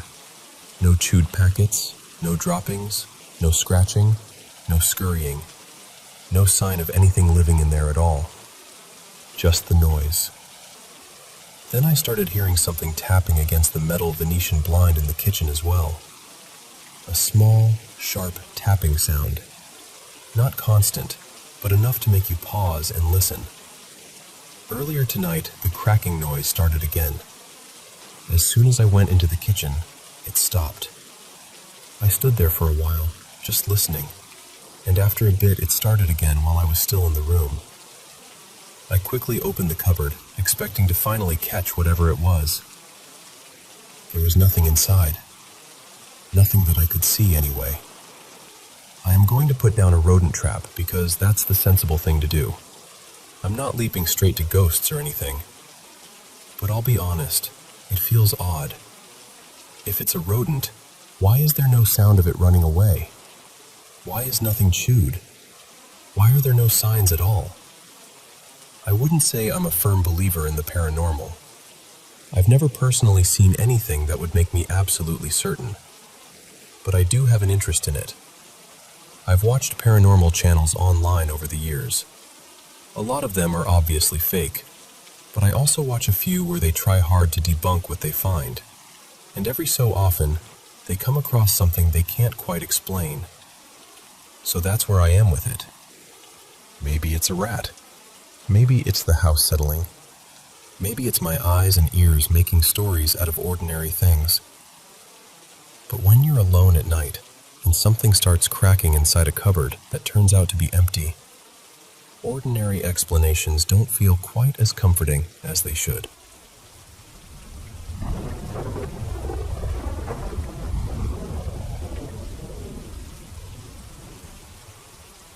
I've got to tell you, this whole thing has stayed with me in a way I can't really shake.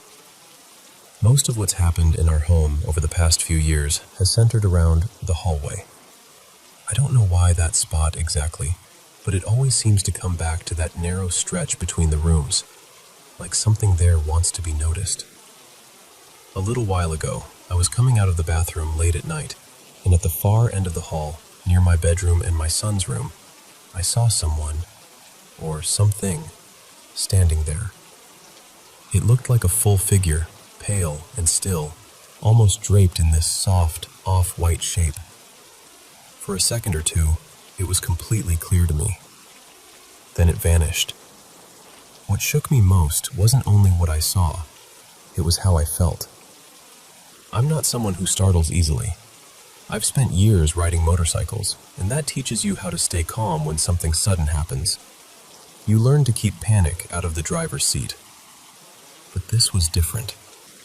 The fear hit me instantly, right in the chest. It was deep, physical, the kind of fear that makes your whole body go cold before your mind can even catch up. I stood there trying to steady myself, wondering why the sight of it carried that much dread. It didn't move. It didn't rush me. It just stood there, and somehow that made it worse. It felt aware. That's the only way I can put it. I caught my breath, waited for my heart to slow down, and then I went straight to tell my son what I'd seen. A few days later, I was out working, and right in the middle of the day, I got this strong, nagging feeling that I needed to check on him. It came out of nowhere. I remember thinking, I should call him right now. But the day got away from me, and I never made the call. When I got home that evening, we talked, and figured out that around that same time, he'd been sitting at his computer in the living room when he heard heavy footsteps moving down the hallway. Not light creaks, not the house settling. Heavy steps, clear enough to pull his attention away from the screen, which, honestly, is a small miracle in itself. After that, things went quiet for a bit, but only on the surface. The feeling never really left. You know that sensation of being watched, of someone just out of sight around a corner? It was like that. Not all the time, but often enough to wear on you.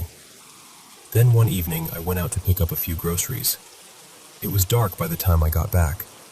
I pulled up outside, got off the bike, and while I was unstrapping the bags, I thought I saw a dark figure standing on the lawn, just watching me from a short distance away. I did what I usually do when something feels too strange to be true. I told myself I was imagining it and went inside. The moment I stepped through the door, my son told me he'd just seen a ghost in the hallway. He said it had been standing behind the armchair, beneath a novelty mask I keep hanging on the wall. He only saw it for a split second, but he knew it was there. He was sure of it, and the truth is, this wasn't the beginning. Before any of these sightings, we'd already had years of strange things happening. Small objects would disappear and then turn up again. Cardboard roll inserts would get flicked off the windowsill. A door once slammed over and over on a still, hot afternoon with no wind at all. There were other moments too, unsettling ones, the sort of things you try to explain away because the alternative is harder to live with. But now it feels like whatever was once just noise in the background has become more visible, more deliberate. That's the part I keep coming back to. It feels as though it's becoming clearer. First it was sounds, movements, impressions, then footsteps, then a pale figure, then another sighting with more shape, more color, more presence. That progression is what unsettles me most. Part of me wants to set up my phone overnight, maybe run an audio app and see if it catches anything. Another part of me really doesn't want to know. I've thought about getting a couple of cheap cameras just to see what happens when no one's around. I've even wondered whether there's anyone nearby, maybe here in Tasmania, who actually investigates these things properly. But for now, this is where we are. I'm telling you exactly as it happened, because once you've seen something like that in your own home, it's hard to pretend it's nothing. And when your son sees it too, that's when it stops feeling like imagination and starts feeling like you're living alongside something you don't understand at all.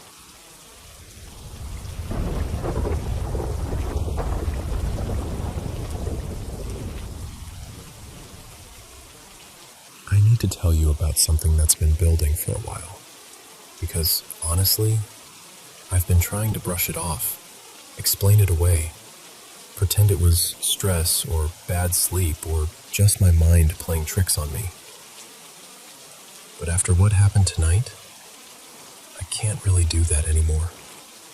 For the past few years, there have been odd little things in this house. Nothing constant, nothing dramatic enough to make me feel certain. Just those strange moments that leave you unsettled afterward. A sound in the wrong place. A knock that doesn't fit. That sort of thing. But in the last couple of weeks, it's all felt stronger somehow. More deliberate. And tonight, I'm almost sure I saw something in the hallway. About a week ago, I was lying in bed, right on the edge of sleep, when I suddenly heard a woman's voice say, very softly, "Hello." It came from the space beside my bed, between me and the wall. It wasn't part of a dream. It startled me so sharply that I sat upright straight away and stared at the exact spot the voice seemed to come from. I was fully awake in an instant, heart pounding, just trying to make sense of it. Then there have been the knocks. A few loud bangs late at night. The kind that make you stop and listen because they're so clear and so out of place. A couple of them happened when the whole street was quiet. No traffic, no people outside, nothing obvious that could explain them. Once or twice my son, Leon, didn't hear them at all, even though they sounded loud enough that he should have. Then, 2 nights ago, I walked past Leon's room and noticed his bedroom door was wide open. He was asleep in bed, and I remember noticing the door because I nearly always clock little things like that. Not even half a minute later, I came back down the hall and the door was shut. Completely shut. I knocked and asked him if he'd gotten up and closed it, and he told me, still half asleep, that he hadn't moved. That unsettled me, but what happened tonight is what really got to me. Leon usually stays up absurdly late gaming and doesn't go to bed until the early morning. Tonight he headed into his room not long before all this happened. I was already exhausted because my laptop had been acting strangely all day, draining its battery over and over, even though it was plugged in and supposedly charging. It's not something it normally does, and by that point, I was already worn down and irritable. Then there was this fly. One of those relentless little things that just will not leave you alone, landing on my foot, then my cheek, then buzzing back again like it pays rent. I finally got fed up, reached down beside the bed, and dug out the fly swatter I keep tucked away. I managed to kill it, and right as I did, I caught movement out of the corner of my eye through my partly open bedroom door. I saw Leon come out of his room and head down the hallway toward the bathroom. It looked completely ordinary at first. The only thing that struck me as slightly odd was that he seemed to be wearing a dark blue oversized hoodie or blanket thing, which made no sense because his room gets so warm at night. A moment later, I stepped into the hallway myself because I thought there might be more flies out there.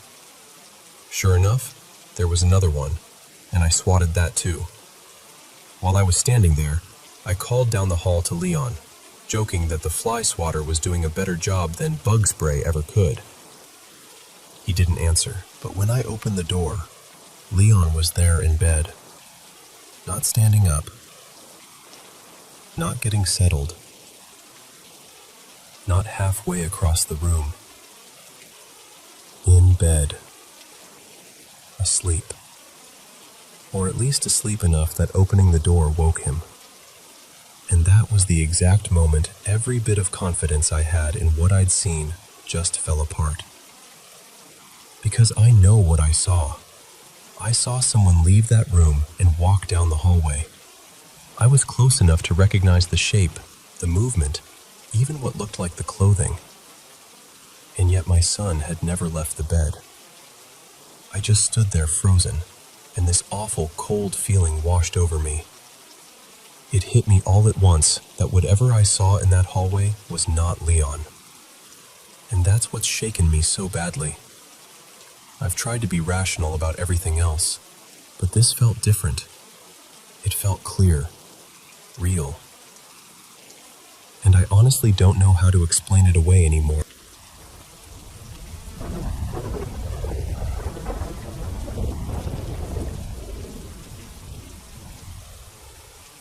You know those nights that start out feeling ordinary, almost playful, and then somehow turn into something you can't quite explain later? That's what this was.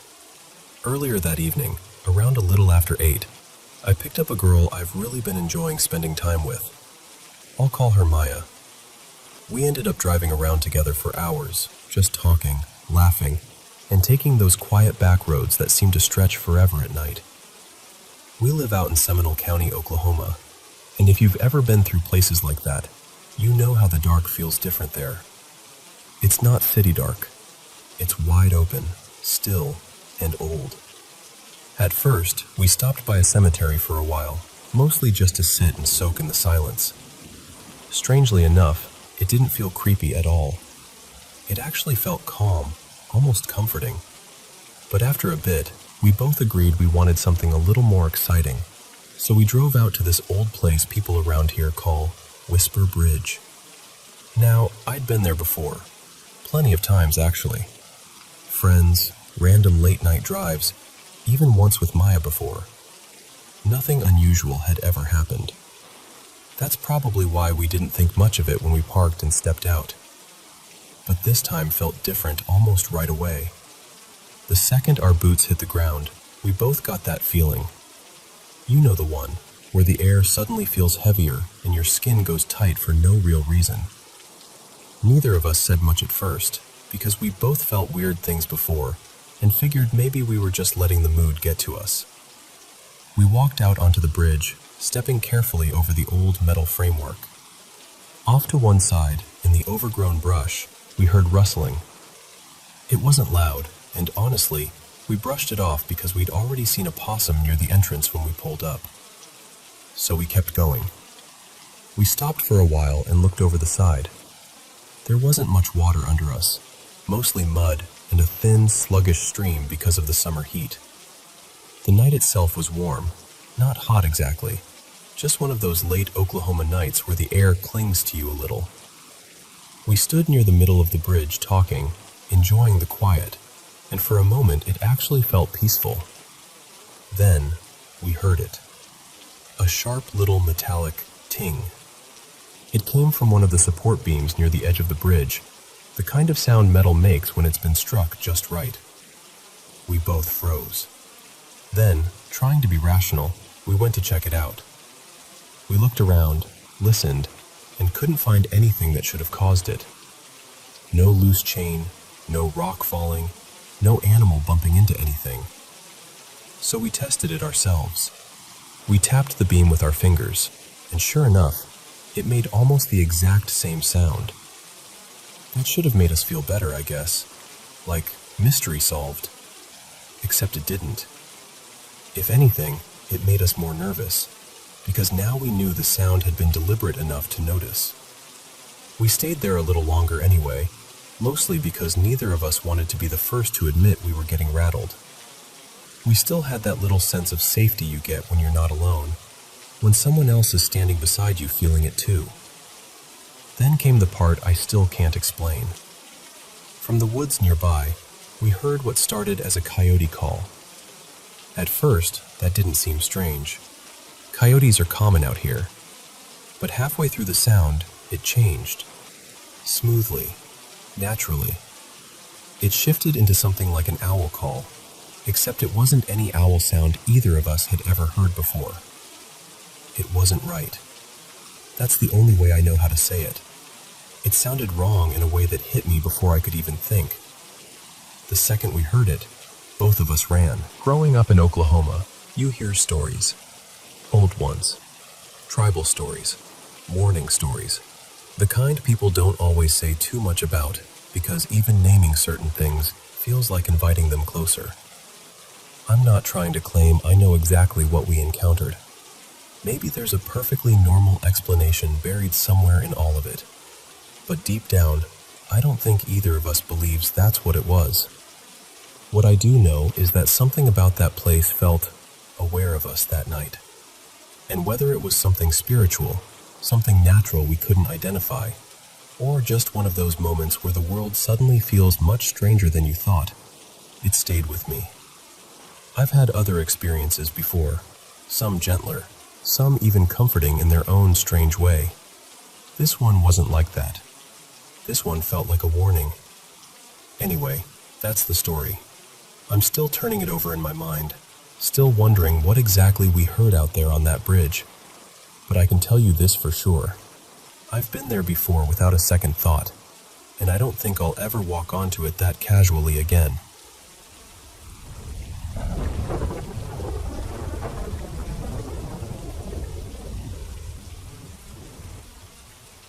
You know, my friend Scotty Schaefer and I have been close since we were about 4 years old.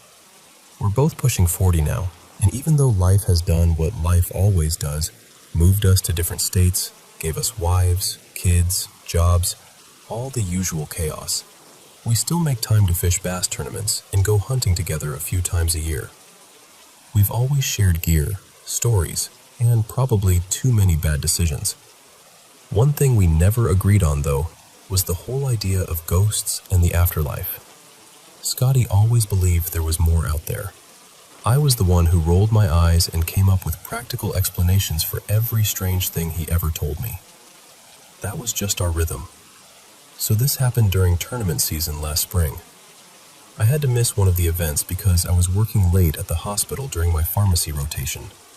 Since our big tackle box was in my boat, I told Scotty I'd swing by after work and leave it in his garage so he and the alternate guy could head out early the next morning. To picture the place, Scotty had this older ranch-style house with a big yard, and behind it, off the alley, there was a detached one-car garage. Right next to it lived his elderly neighbor, Merlin, who was one of those people you instantly liked. He was a veteran, loved good scotch, had a dry sense of humor, and always had something funny to say if you ran into him by the driveway or near his garden. I remember pulling in at 12:17 a.m. exactly. It was warm out, quiet, and honestly, kind of peaceful. I was tired, but I was in a decent mood. And just so I'm being clear here, because I know how stories like this sound, I was completely sober. I'd just come off a long shift. The second I stepped into Scotty's garage, something changed. I've never had an experience like it before or since. Every hair on my arms and legs stood up all at once, like I'd walked through some massive burst of static. My skin broke out in goosebumps so hard it actually hurt. And underneath that was this awful, crushing feeling of dread. Not nerves, not anxiety. I mean the absolute certainty that something was terribly wrong. It hit me so suddenly it felt like somebody flipped a switch in my brain. Then, right on top of that, my body went into full panic mode. My heart was pounding, I was sweating, and I suddenly had to pee so badly it felt painful. I dropped the tackle box right by the garage entrance and bolted into the backyard. I barely made it maybe 15 feet before I had to stop. And this is the part I still can't explain. While I was standing there, out of the corner of my eye, I saw Merlin at the back corner of the garage, near where it met the alley. At first I thought, oh no, this poor man just caught me peeing in the yard. But when I turned and looked at him, I knew something was wrong. It looked like him, I'm sure of that. But his face, I still hate thinking about it. His eyes looked huge and dark, like hollow black spaces, and he was gripping the corner of the garage with one hand, leaning around it like he was trying to hide. The expression on his face was pure terror. His mouth was half open, twisted downward, like he was shocked and frightened at the same time. It chilled me in a way I still can't really put into words. I finished up as fast as I could and ran toward him, calling his name. Part of me wanted to apologize. Part of me wanted to make sure he was okay. But when I got to the corner, nobody was there. I checked his side of the property, looked around the yard, the alley, everywhere I could in those few seconds. Nothing. So now I'm rattled, trying to keep it together, and I turn back toward the garage. That's when I notice the light is on inside, and there's this loud, aggressive knocking sound coming from in there. It sounded almost like a power tool stuttering or something mechanical slamming over and over. I went back in, half out of fear and half because I needed some kind of explanation for any of this. I found the source of the noise almost immediately. It was the foot-controlled trolling motor on Scotty's boat. It was somehow running hard while still folded up on the deck, and the prop was smacking against the plywood. The weirdest part was that the control still looked like it was in the off position. I had to disconnect the battery to make it stop. And the light? That wasn't a switch on the wall. It was one of those pull cord lights hanging deeper inside the garage. I know I hadn't turned it on. I had barely gotten through the doorway before I ran back out. I checked the garage one more time, just to make sure no one was in there, turned off the light, and got out as fast as I could. I sat in my car shaking and called Scotty. I left him this rambling voicemail telling him everything that had just happened. I remember the call time because I stared at it afterward. It was 12:25 a.m. About 15 minutes later, Scotty called me back. He told me there were fire trucks and emergency vehicles at Merlin's house. Then he said Merlin's son had been there, and according to him, Merlin had collapsed at the kitchen table at exactly 12:17 a.m. He'd been in the middle of a sentence, talking about a terrible headache and whether he should go to the hospital. Then he just died. It turned out to be a massive aneurysm. His son said it happened so fast he was likely gone before he even hit the table. That was the exact moment I pulled into the driveway. The exact moment that wave of dread hit me. The exact moment I thought I saw him standing behind Scotty's garage, looking more frightened than any face I have ever seen in my life. I spent years dismissing every ghost story Scotty ever told me. I always needed a logical answer, something I could file away and explain. But I've never been able to explain that night. And honestly, even now, telling it to you still gives me chills.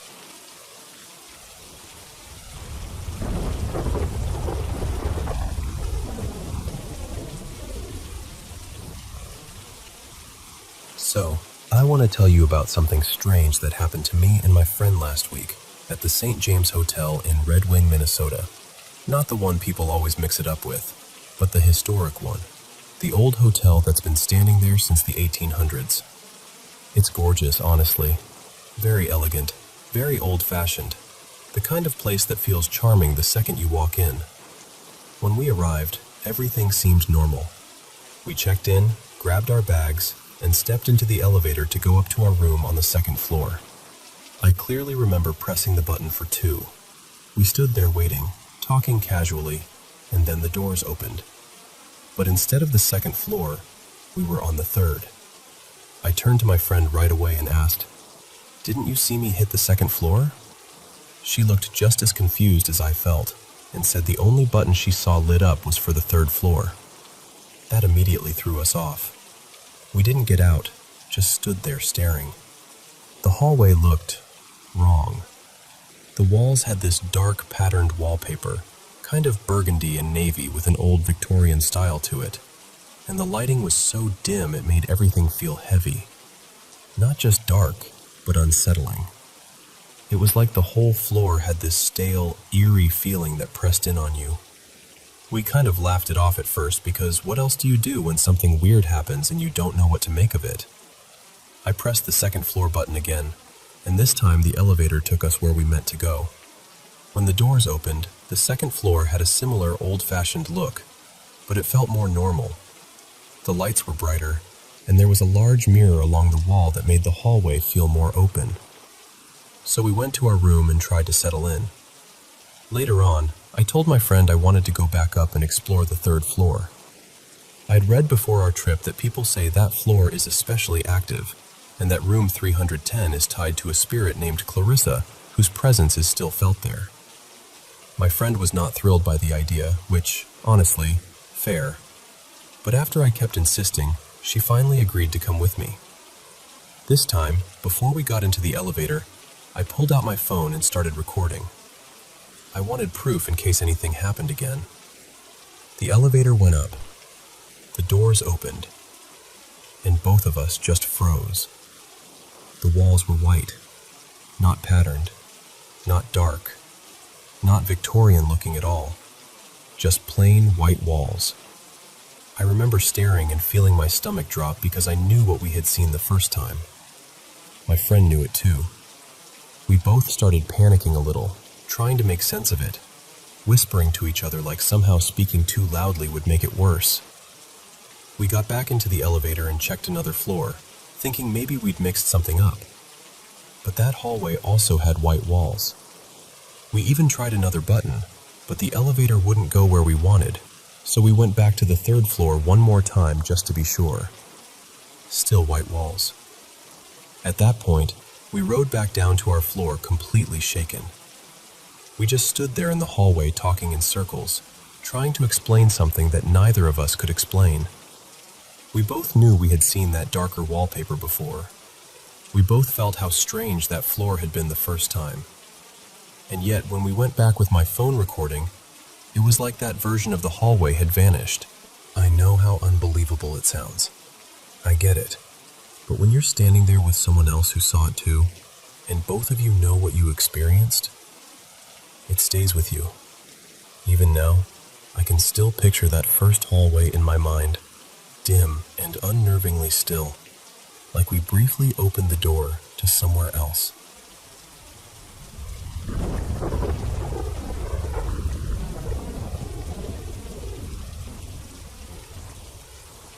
Let me tell you about the gym I work at, because honestly, I still can't quite make peace with what's happened there. The building itself isn't ancient or anything dramatic like that. It's been around a while, maybe a few decades, but it's still solid. It used to be an old racket club with courts downstairs and a fitness room above, and now it's been converted into a full gym.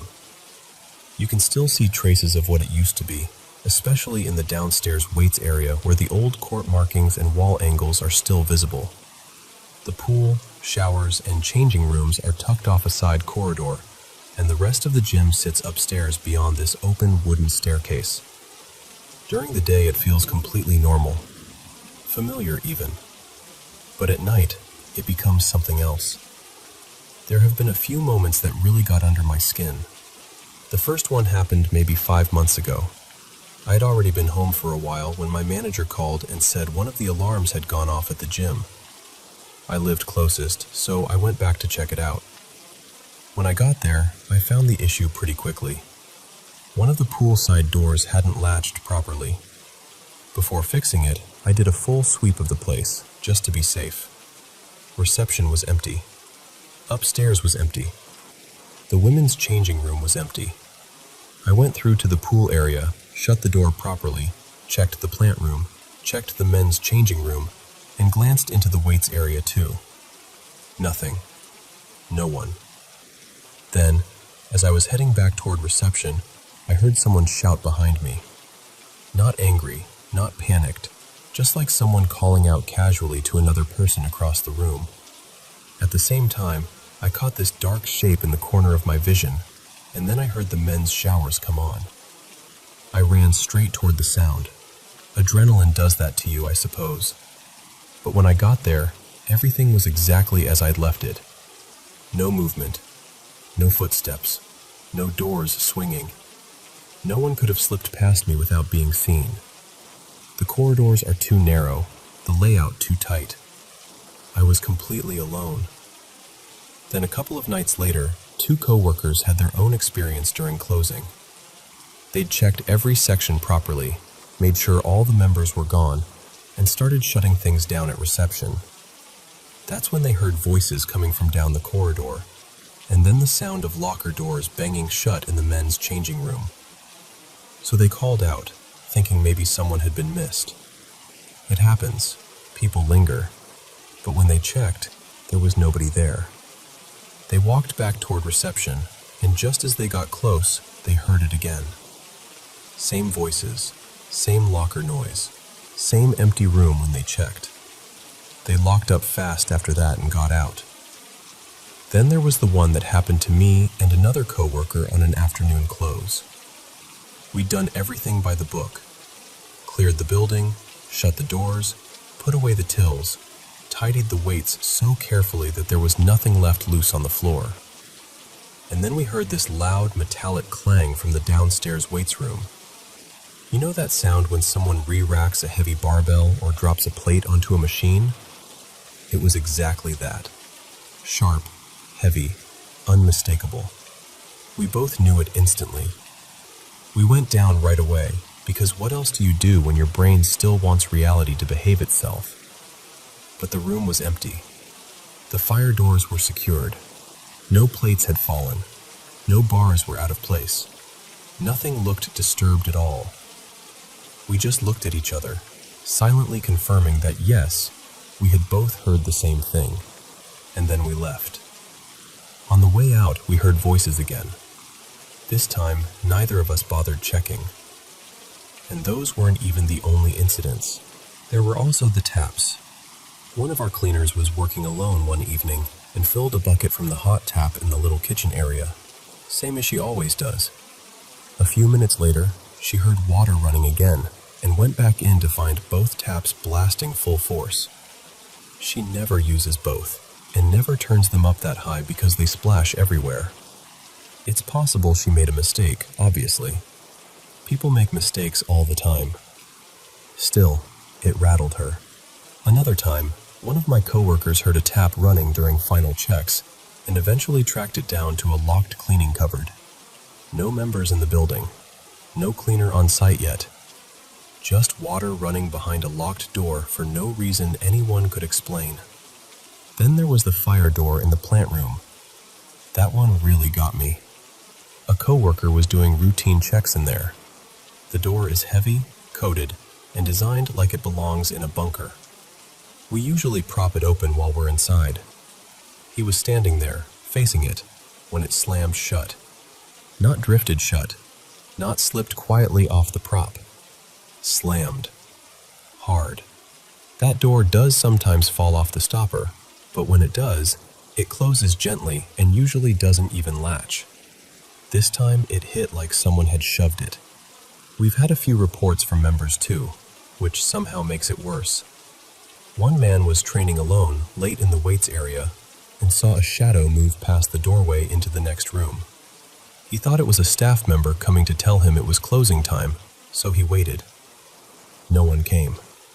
He checked the connected rooms himself. Empty. Another member heard the sound of weights being set down while he was walking between sets. He searched the whole area. Again, empty.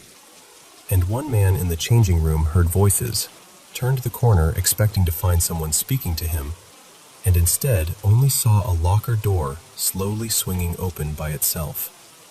That last detail stayed with me more than I'd like to admit. What bothers me is that I'm not someone who jumps to supernatural explanations. I'm careful, skeptical. I want there to be a logical reason for things. Echoes, plumbing, settling pipes, bad hinges, tired brains at the end of a shift, any of that. And honestly, some of it probably can be explained that way. But when the same kinds of noises keep happening, in the same places, heard by different people, over and over again, it starts to wear down your neat little rational framework. So that's my story. Or, I guess, that's Rowan's gym now, because it doesn't always feel like it belongs only to the living after dark. I still lock up. I still do the checks. I still tell myself there's an explanation for everything. But I'd be lying to you if I said I walk those corridors at night with the same confidence I used to. Something in that building doesn't quite feel empty when it should.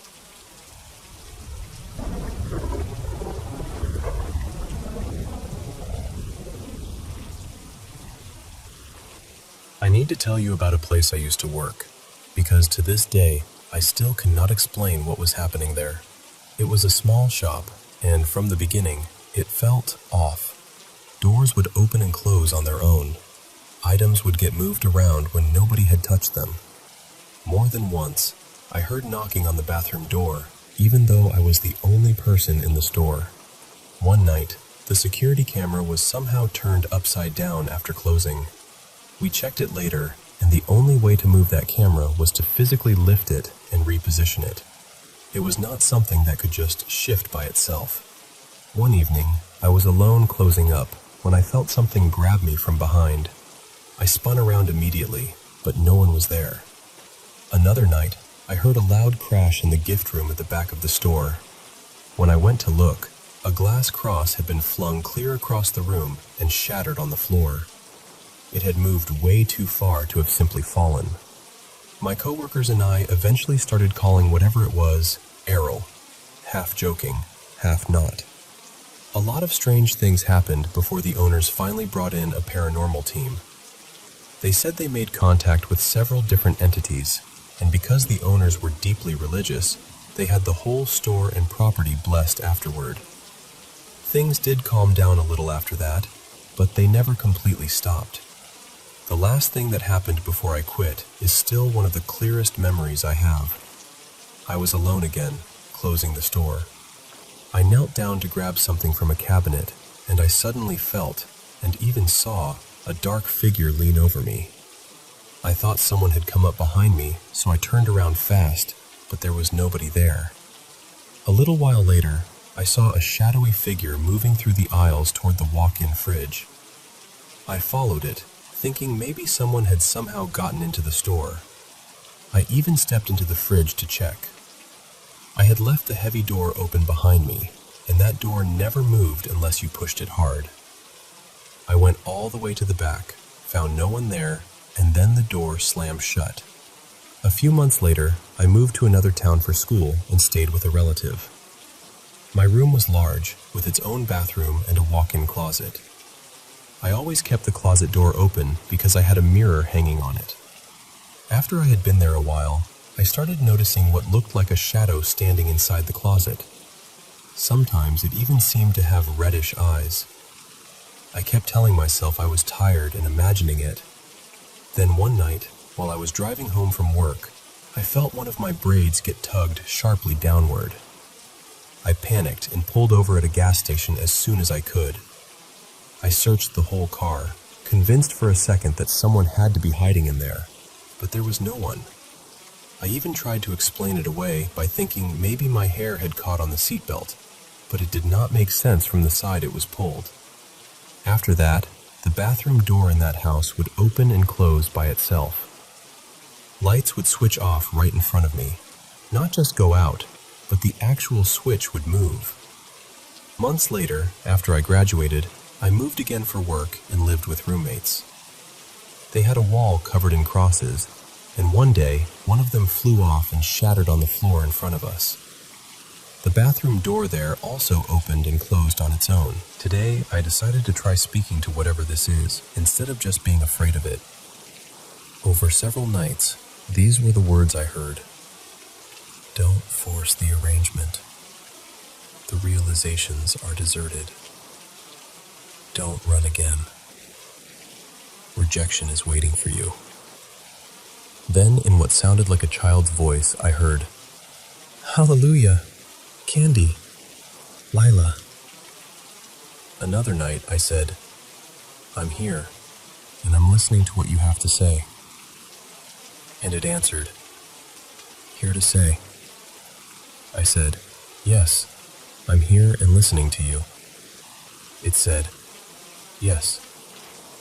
I told it, You can say whatever you want. I'm listening. And it answered, Here, listening, yes. I said, Yes. Then it said, I don't know. I asked, What don't you know? It replied, I like chocolates, about last night. So I asked, What happened last night? And it said, I'm cold. Then it made a sound like a dog barking, and after that I heard, I like dogs. Then, in that same childlike voice, it said, Pick me up. I still do not know what has followed me from place to place, or if it really is the same thing at all. I just know that for years now, I have kept seeing it, hearing it, and feeling it. And no matter how much I try to reason through it, some part of me still feels like something has been trying to get my attention for a very long time.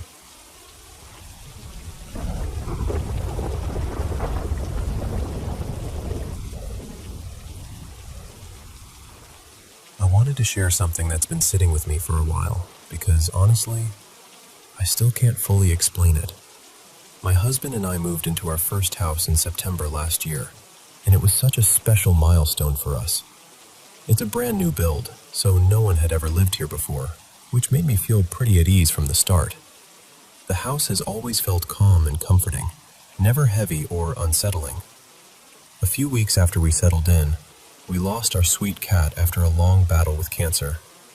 She passed away at the vet, not in the house, but during her last stretch, she spent a lot of time resting in the upstairs spare room. Those last days were hard. Not too long after she was gone, both my husband and I started catching these little glimpses out of the corners of our eyes. It always looked like a small white shape near the top of the stairs, right outside that room. She was white, so naturally our minds went there. We never saw anything clearly, never straight on, just those quick side glances that make you stop and wonder if you really saw something at all. At first, I told myself it was probably just grief playing tricks on us. Then a couple of months ago, something stranger happened. I was halfway down the stairs talking to my husband, who was sitting in the living room, and right in the middle of answering me, he suddenly stopped and said, "Wait, there, behind you." He pointed up toward the wall near the staircase. At the exact same moment, our other cat darted over and started pawing anxiously at that spot, like she was trying to catch something. By the time I turned around, there was nothing there. My husband had goosebumps all over his arms and told me he'd seen a quick flash of light, almost like a sharp little wedge, shoot up the stairs. He's not dramatic, and neither am I, so I still tried to brush it off. I figured maybe it was some random reflection or just a weird moment. But the fact that our cat reacted too stayed in the back of my mind. Later on, my mom admitted she'd seen something similar when she was visiting.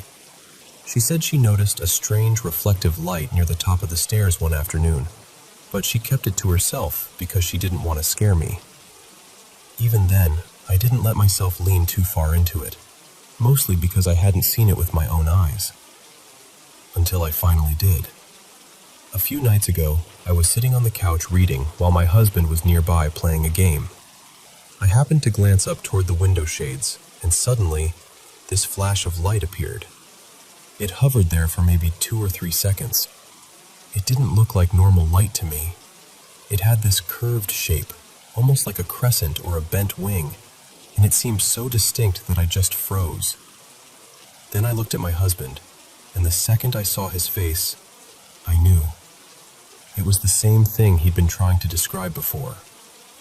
We checked everything we could think of afterward. Lamps, windows, cars outside, anything that could have caused some odd reflection. Nothing made sense. I'm still trying to be reasonable about it because that's just how I'm wired. But I can't deny that it felt real, and now I understand why everyone else looked so unsettled when they saw it. I don't know if it's connected to our cat, or if it's something completely explainable that we just haven't figured out yet. I only know that it happened, and I can't stop thinking about it.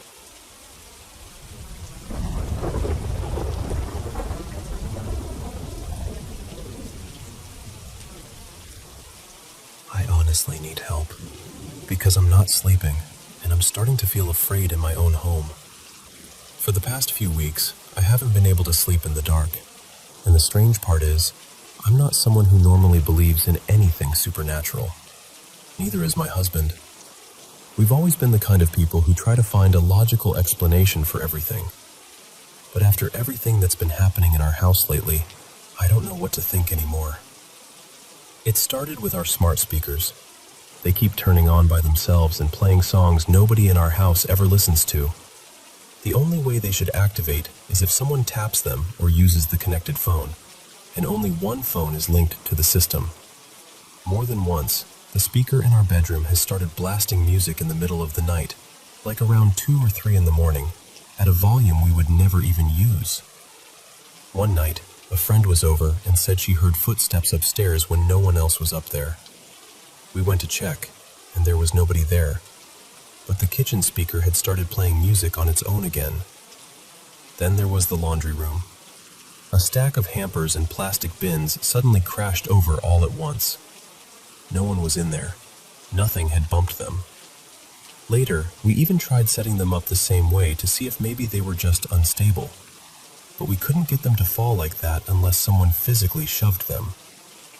We've also heard footsteps upstairs when the whole upstairs was empty.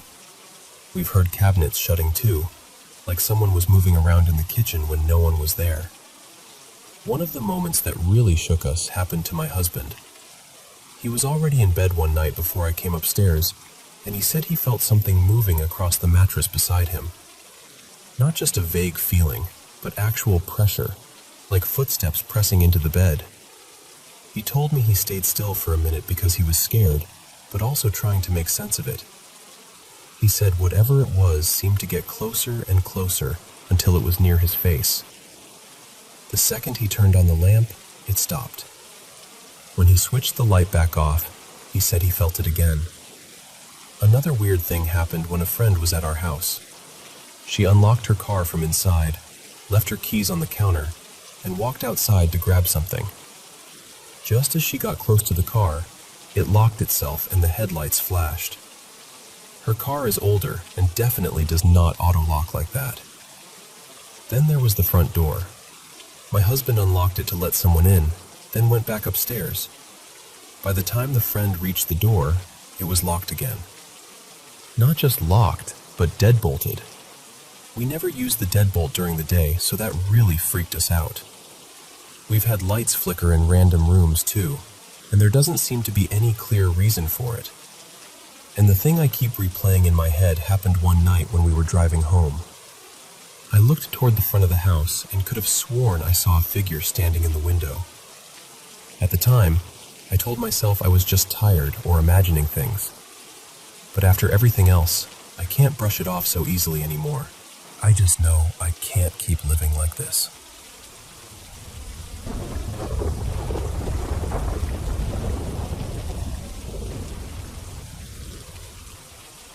I want to tell you about something that stayed with me for years, and even now, talking about it still gets under my skin in a way I can't fully explain. When this happened, I'd been living in that house for around 10 years, maybe a little more. By the time I'm telling this now, it's been close to 13. It was one of those narrow 3-story townhouses that tries very hard to look fancy from the outside, complete with those useless little balconies no one could actually step onto. The layout matters, unfortunately, because the feeling was always tied to one exact spot. When you walked in through the front door, there was a small bathroom off to the left, the kitchen on the right, and the living room straight ahead.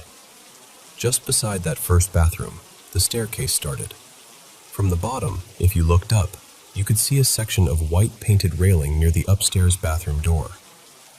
The stairs curved near the top, and when you reached the last step, my bedroom was directly ahead. My mom's office was nearby, along with a cupboard and my dad's study. It was an ordinary enough house, really. Nothing about it should have felt strange. But for as long as I can remember, there was one place that never felt right.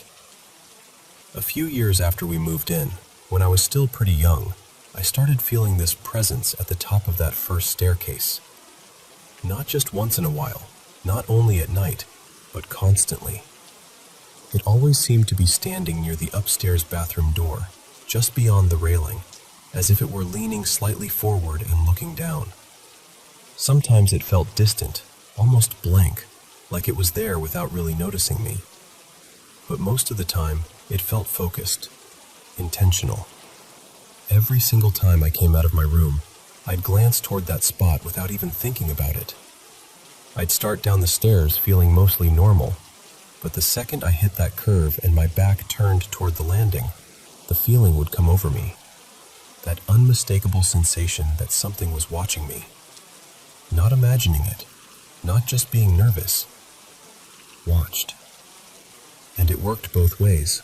Going upstairs, going downstairs, daytime, nighttime, It didn't matter. Though I'll say this, at night it always felt worse, heavier, sharper. During the day there were still moments when I'd hit a certain step and my whole body would go cold, and I'd rush the rest of the way just to get away from that part of the landing. The strange thing is, I never told anyone, not once. Part of it was embarrassment, I think. It unsettled me deeply, but saying it out loud made me feel childish, like I'd sound ridiculous. My best friend and I were both the sort of kids who were always expected to be sensible, high-achieving, composed. The kind of girls who were supposed to have their heads screwed on properly.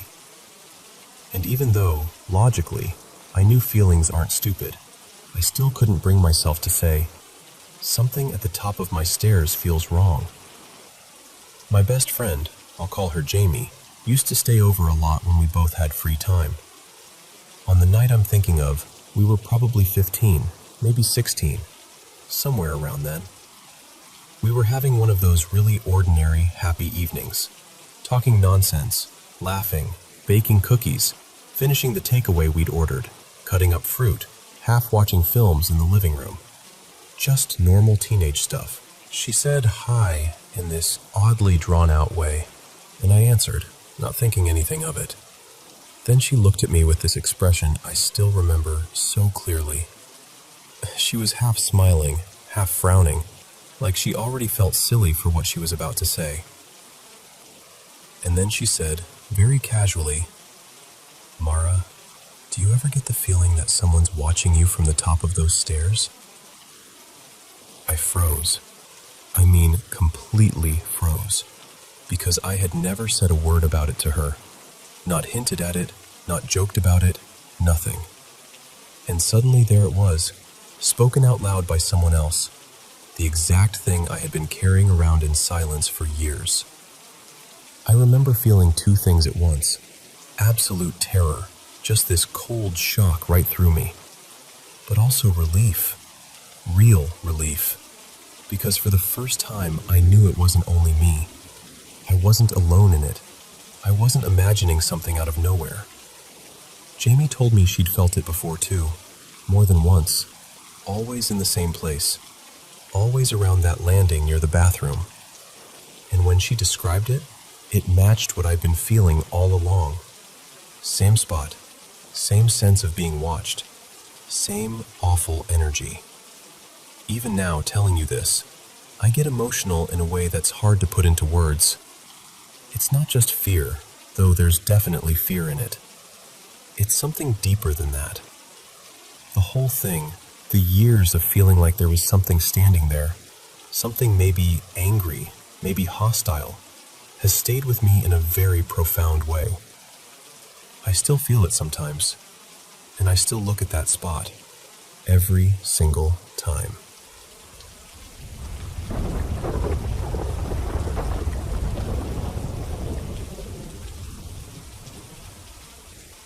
I do not remember much about my childhood, which is its own lovely little cruelty. But I remember that thing. I remember it with a clarity that makes my skin go cold even now. It started the same way every night. I would drift into this strange dream where I was high above the woods behind our house, looking down as if I were part of the sky itself. Below me, there was a woman walking alone through the trees. At first, I could only see the top of her head, but with every step she took, my view moved closer. Slowly, inch by inch, like something was drawing me toward her whether I wanted it or not. By the time she reached the edge of the woods, I was right above her. I could see her bare feet on the dirt path leading toward our house. Then my view would shift, and suddenly I was behind her, following her down our street. And then it changed again. I was seeing through her eyes. I would watch her step into our house, climb the stairs, and move toward my bedroom. And from inside her, or whatever it was, I could feel this terrible rage. Not anger the way people mean it. Something deeper, older. A kind of hatred so sharp and powerful it felt like it could split the walls apart. She would open my bedroom door, and there I was, just a little kid asleep in bed. That was the moment the dream ended. I would open my eyes thinking, thank God, it was only a dream. And every single time, I was wrong. It would be there, standing beside my bed, staring at me. I still hate describing it, but I want you to understand. It looked almost human in the way a wax figure almost looks alive. Its skin was pale and cracked, like dried porcelain or white clay left out in the heat. Its eyes were too wide, cloudy and bloodshot, like they hurt just from being forced open. The hair hung in thin, lifeless strands around its face. And the mouth. The mouth wore this smeared red lipstick, as if it had tried to dress itself up as something familiar and failed. When it smiled, I could see teeth like pins. Not normal teeth. Long, thin, needle-like things packed too tightly together. It loved my fear. I knew that even as a child. It would grin as if it had all the time in the world, and then it would drop down onto all fours and rush toward me. I screamed every night. My mother would come running, throwing the door open, and it would vanish before she could see it. Just gone. This happened so often that she tried everything. Doctors, counselors, sleep medication. She thought I was having night terrors. The neighbors heard me screaming so many times they called the police more than once. My poor mother was trying to keep the whole thing from becoming some family legend. But families are what they are, and the story spread anyway. By the time I was around 8, I was falling apart. My hair had started thinning. I barely ate. I did not laugh. I did not play. I was all nerves and bones and fear. Then my grandmother took me in for a night. She sat me down at her kitchen table without fussing, which somehow made it feel more serious. She put a bowl of soup in front of me, rested her hand over mine, and after a long silence, she said, very quietly, I used to call it sore eyes. I did not even look up, but I knew exactly what she meant. She said, do not give it anything to smile about. It is only made of mud and worms. And those needle teeth, they snap easy. She looked at the pieces and said, it breaks the same way. I asked her if she meant I was supposed to fight the thing, physically. She told me no.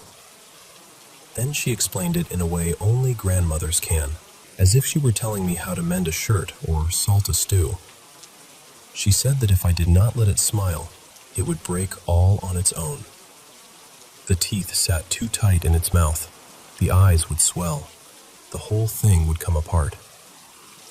That night, for the first time in years, I fell asleep feeling safe. The dream came again, just as it always had. The woods, the woman, the walk to the house, the stairs, the bedroom. And then I woke to find it there. But this time, I remembered the shattered jar. I remembered the dirt and the worms. I remembered my grandmother's voice. And suddenly it did not look powerful anymore. It looked brittle. It lunged toward me a few times, trying to scare me, but I did not react. I just stared back at it. No tears, no screaming, no fear. I remember hearing my own little voice in that room, clear as a bell. I'm not scared of you anymore. It made this ugly sound, somewhere between a grunt and a hiss, and backed away. Then it left the room on all fours, moving in that awful, inhuman way. A moment later, my grandmother came in. She took me downstairs, wrapped me in a blanket, and made me drink a mug of warm goat's milk with cinnamon, which I thought was disgusting at the time. She kissed the top of my head, tucked me back in later, and after that, nobody spoke of it again. And for years, that was enough. I am 20 now. I moved to another city. I built a life I actually love. I have been with my partner Daniel for 3 years. We have a dog and a cat and a small, happy home. I have close friends. I laugh easily now. At 14, I told a therapist about what happened, and she thought it might have been stress, sleep paralysis, childhood trauma, all dressed up in nightmares. Maybe my grandmother just knew how to give me something symbolic to hold on to, and maybe that saved me. Honestly, for a long time, that explanation was enough too. Then, 2 weeks ago, it came back. The dream returned first. Same path, same house, same feeling. When I opened my eyes, it was in my room again, crouched low at the foot of the bed like a runner waiting for the signal to launch. I was not afraid, not at first. I remembered the jar. I remembered what my grandmother had taught me. So I looked at it and said, just like before, "I'm not scared of you." But this time it smiled wider than I had ever seen, wider than seemed possible. It gave this horrible, deep little laugh, and then it spoke. It had never spoken before. It said, "I know, not yet." Then it disappeared. The next morning, my mother called to tell me my grandmother had died during the night. I do not really have words for what that did to me. I am still grieving. Some hours I feel steady, and some hours I feel like the floor has dropped away. After the funeral, my mother and I went to clear out my grandmother's house. In the kitchen, there was spilled cinnamon on the counter, and a carton of goat's milk left open, sour and leaking onto the floor. It looked as though she had been in the middle of something, or preparing for something. She had already packed many of her belongings into boxes. Inside one, she had left me her rings, some old jewelry, a beautiful antique box I used to admire as a child, silver picture frames from her wedding, a little cash, and one white ceramic jar. Beside it was a sealed bag of dried soil and worms. It said, "Stronger does not mean unbreakable." Since then, that thing has not stopped. The dreams keep coming. The feeling of it keeps finding me. I can feel it waiting, taunting, like it knows something I do not. And I am telling you this now because I do not know what else to do. I wish this were just a story from a frightened child. I really do. But it is back. And I think my grandmother spent her whole life keeping it from reaching me.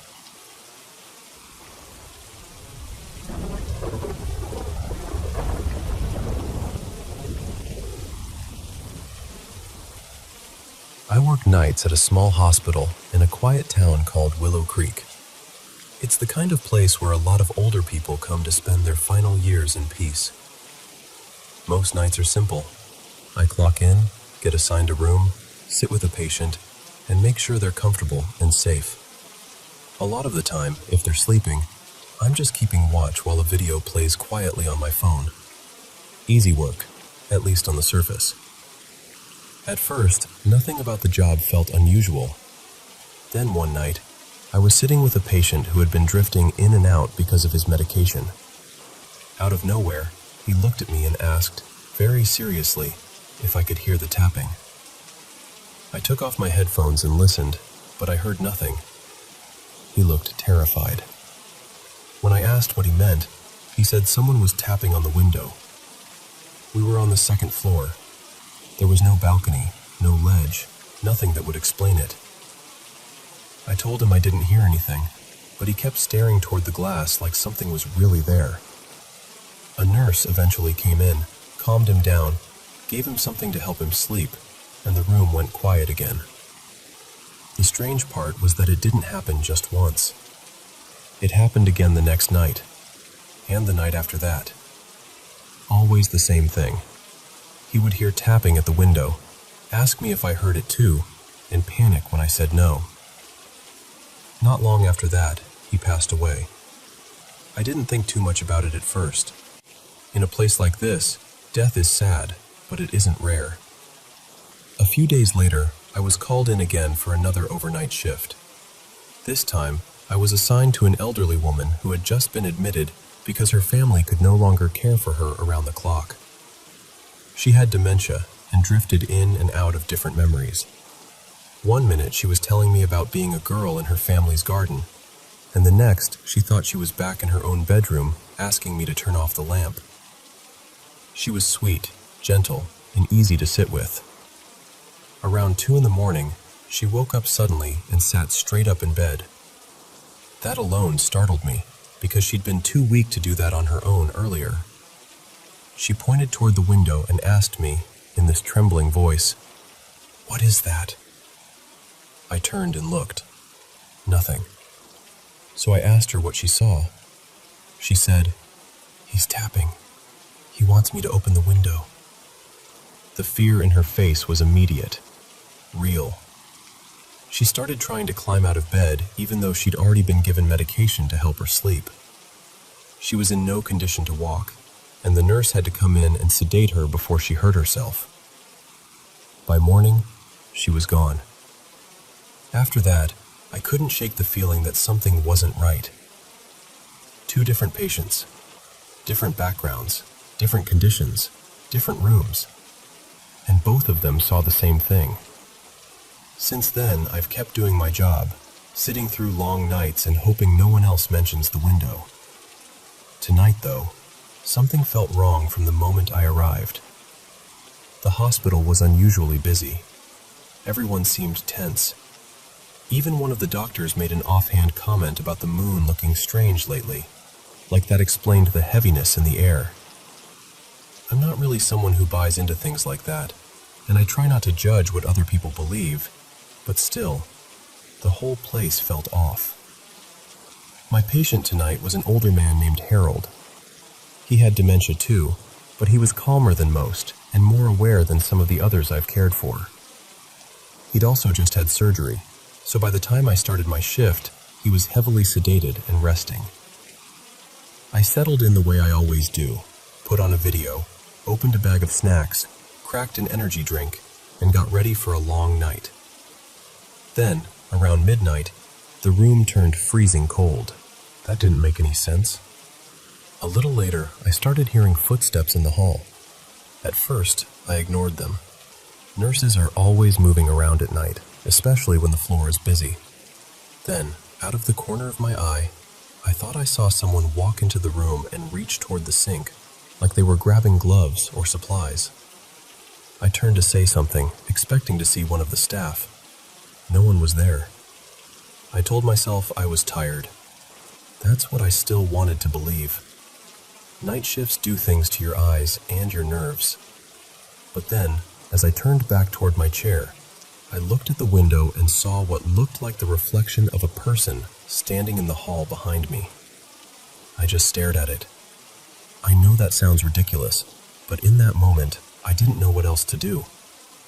It stood there, still as anything. I couldn't make out a face. It was just the outline of someone watching. When I finally turned around to catch whoever it was, the hallway was empty. Gone. And here's the strangest part. I wasn't exactly scared. I should have been, probably. Any reasonable person would be. But what I felt was something quieter than fear.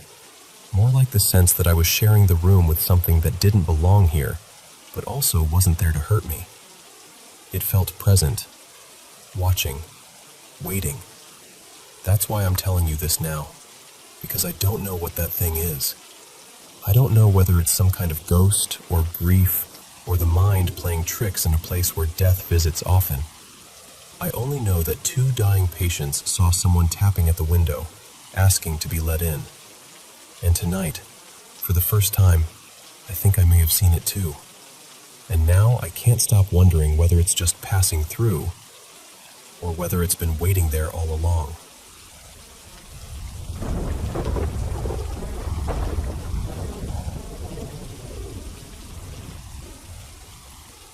Let me tell you about something that happened to me one summer in July 2007, down in the south of England. Every year, my closest friend Malik and I would sneak away for one night of ghost hunting. That was the official excuse anyway. Really, it was our annual break from work, family chaos, and all the noise of ordinary life. We'd laugh, pack up our ridiculous gear, and go chasing stories neither of us fully believed. But this one trip, this one genuinely got under my skin.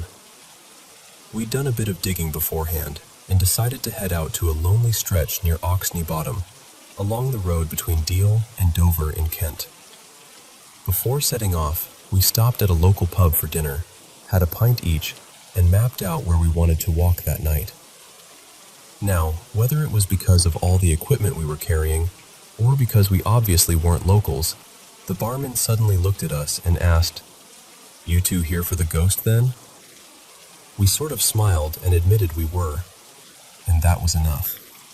The whole pub seemed to wake up. People who had clearly been listening in started leaning over, telling us bits and pieces about the famous Grey Lady. Most of it sounded like the usual handed-down local folklore, but one story really stayed with me. A man in his 40s told us that when he was a teenager, he and his mates used to stretch a washing line across the road and whip a white sheet from one side to the other whenever a car came past. He thought it was the funniest thing in the world, right up until the police got involved because too many terrified drivers had reported seeing a ghostly woman crossing the road. By then, we were in good spirits. It was one of those beautiful English summer evenings when the light lingers forever. We headed out laughing, not taking any of it too seriously. We spent a while sitting in a patch of woods, talking rubbish, listening to the quiet, half enjoying the silliness of it all. A few hours later, we decided to make our way back to the campsite.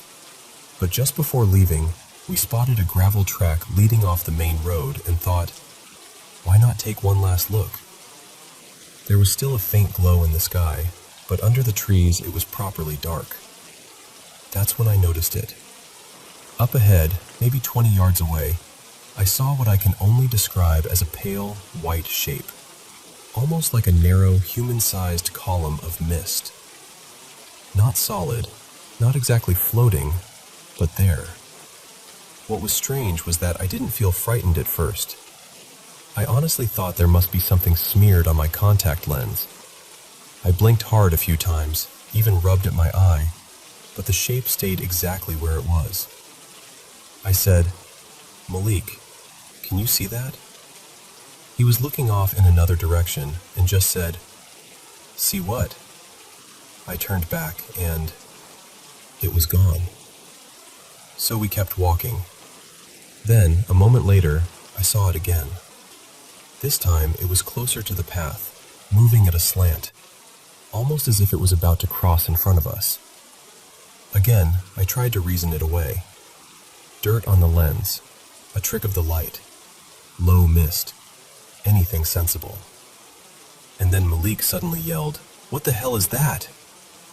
That was the moment my stomach dropped, because now I knew it wasn't just in my head. I grabbed the huge torch we'd brought with us and switched it on, but he immediately shouted, "Turn it off! Turn it off!" So I did, and that made everything worse. For a few seconds we were blind, completely blind. The torch had wiped out what little night vision we had, and by then the last bit of light had disappeared from the sky.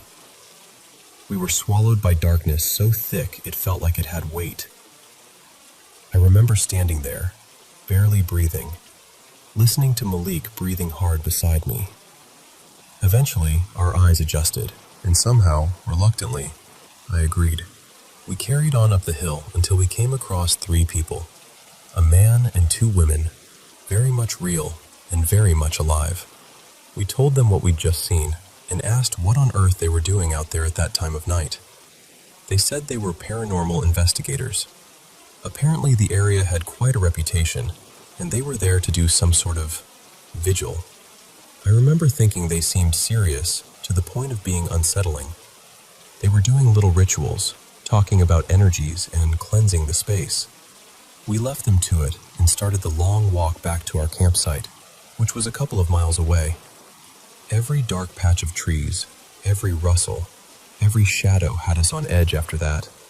But nothing else happened on the way back. There were a few odd things that happened to Malik later that night too, but I slept through all of that, and honestly, this part is the piece that has stayed with me anyway. So what was it? I still don't know. I come from a scientific background, so of course I've tried to explain it. Maybe it was marsh mist. Maybe it was some strange trick of temperature and low light and imagination. Maybe it just happened to form a shape that looked almost human. Twice. But I can tell you this honestly. Whatever it was, in that moment, I was truly scared. And for someone as skeptical as me, that's what has never quite left me.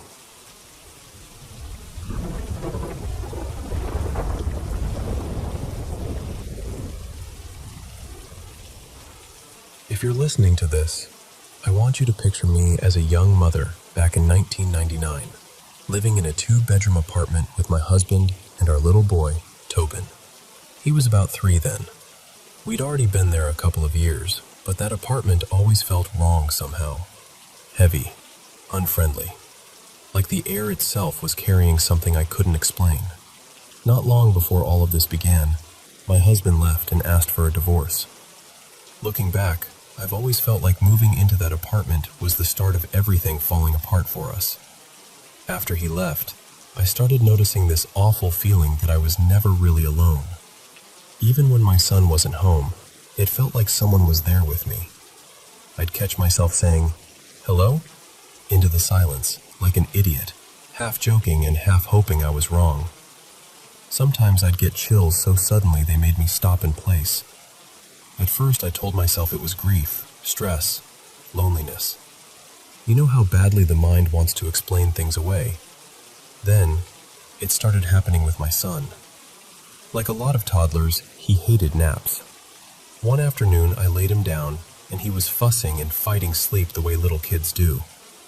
I left his bedroom door cracked and went into the living room, still hearing him complain. And then all at once, he went completely quiet. Not sleepy quiet, abrupt quiet. So I peeked in. He was lying on his side, smiling at the empty space beside his bed, like someone was standing there keeping him company. I remember backing out of the room and thinking, well, at least he's calm now. A few days later it happened again. This time, I heard whispering, then a little giggle. I looked in, and once again he was staring at that same spot beside the bed. After his nap, I asked him, real casual, "Who were you talking to in there, baby?" And he told me, plain as anything, "The nice lady." I still remember the chill that ran up the back of my neck. I asked him who she was, and he said she sang to him, told him stories, kept him company. I wanted so badly to believe it was just an imaginary friend. Kids do that. Kids say strange things. That's the sort of flimsy little logic adults cling to when they don't want to admit they're scared. But it kept happening. I'd hear him whispering in his room, sometimes even late at night. Every time I checked, he'd be looking toward that same empty place. About a year passed. I met someone new, and eventually my boyfriend, Frank, moved in with us. By then, Tobin was around 4.5. Not long after moving in, Frank started telling me the apartment felt wrong to him too. He said he always felt watched, especially when he was there alone. I told him I knew exactly what he meant. I still hadn't told him about the nice lady. I think part of me was embarrassed to say it out loud. Part of me was afraid that once I did, it would become more real. Then one day, something happened that shook both of us. I was still at work, and I hadn't picked my son up from daycare yet, so Frank was alone in the apartment, taking a shower. When I got home, I found him outside on the steps in nothing but a pair of soaked shorts, dripping wet, wide-eyed, scared half out of his skin. I asked him what happened. He told me he'd been in the shower when he saw, through the frosted glass, what he thought was me walking into the bathroom. He called out, cheerful as anything, asking how my day had gone. No answer. Then he saw her again, or what he thought was me, leaning over the sink and staring into the mirror. He said my name. Still nothing. He rinsed the soap out of his hair, grabbed the first thing he could throw on, and ran outside. Not long after that, I found out I was pregnant. The whispering in Tobin's room never really stopped. Frank and I still felt watched all the time. Then, A few months later, I was talking with a neighbor who had lived in the complex for years. She was in the apartment upstairs from mine, sort of across the way. Somehow, we got to talking about drugs and the people in town who'd lost themselves to meth. Small town tragedy. There's always too much of it. That's when she told me about the woman who had lived in my apartment right before my ex-husband and I moved in. She said the woman had moved there after a divorce with her 2 young sons. At first, she had a good office job downtown. She dressed beautifully, went to work every day, held her life together. Then she got involved with a man who was using meth, and before long, she was using too. My neighbor said she watched her unravel over the next year. The nice clothes disappeared. The job disappeared. Her whole life started to collapse. Eventually, her ex-husband fought for custody of the boys and won. After the children were gone, things got even worse. Then one day, she overdosed in that apartment. My neighbor saw the paramedics take her out.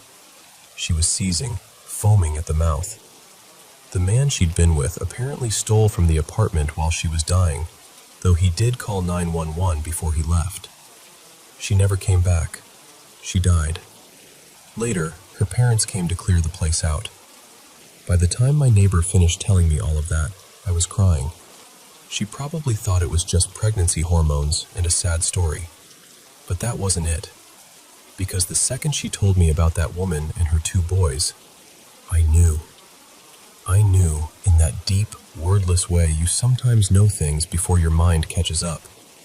I felt it in my bones. I knew who the nice lady was.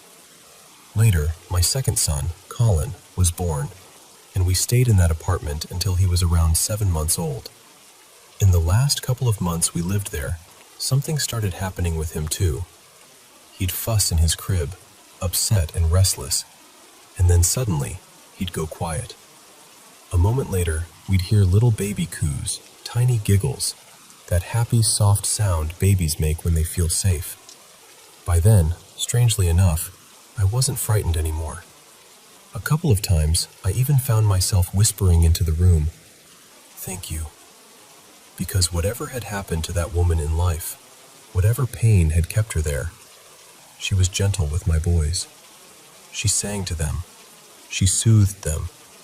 She gave comfort where maybe she had once lost all comfort herself. And I still can't get over the strange echo of it all. She had lived there with 2 sons after a broken marriage. Then, years later, I ended up in that same apartment with 1 little boy, and then gave birth to a second. The parallels were almost too much to ignore. Years later, I was looking through old baby pictures of my sons and found one taken in that apartment. My older son is holding his baby brother, and above them, there's this gray orb I'd never really noticed before. I looked it up, and one interpretation said gray orbs can be connected to spirits carrying sadness or unrest. That brought the tears right back, because all I could think was, there she is, the nice lady. I still live near that apartment complex. Every now and then, I drive past it, and when I do, I say a prayer for her. I hope she isn't there anymore. I hope whatever kept her tied to that place finally let go. I hope she found peace. And more than anything, I hope that wherever she is now, she's no longer grieving, no longer trapped, no longer reaching for the life she lost.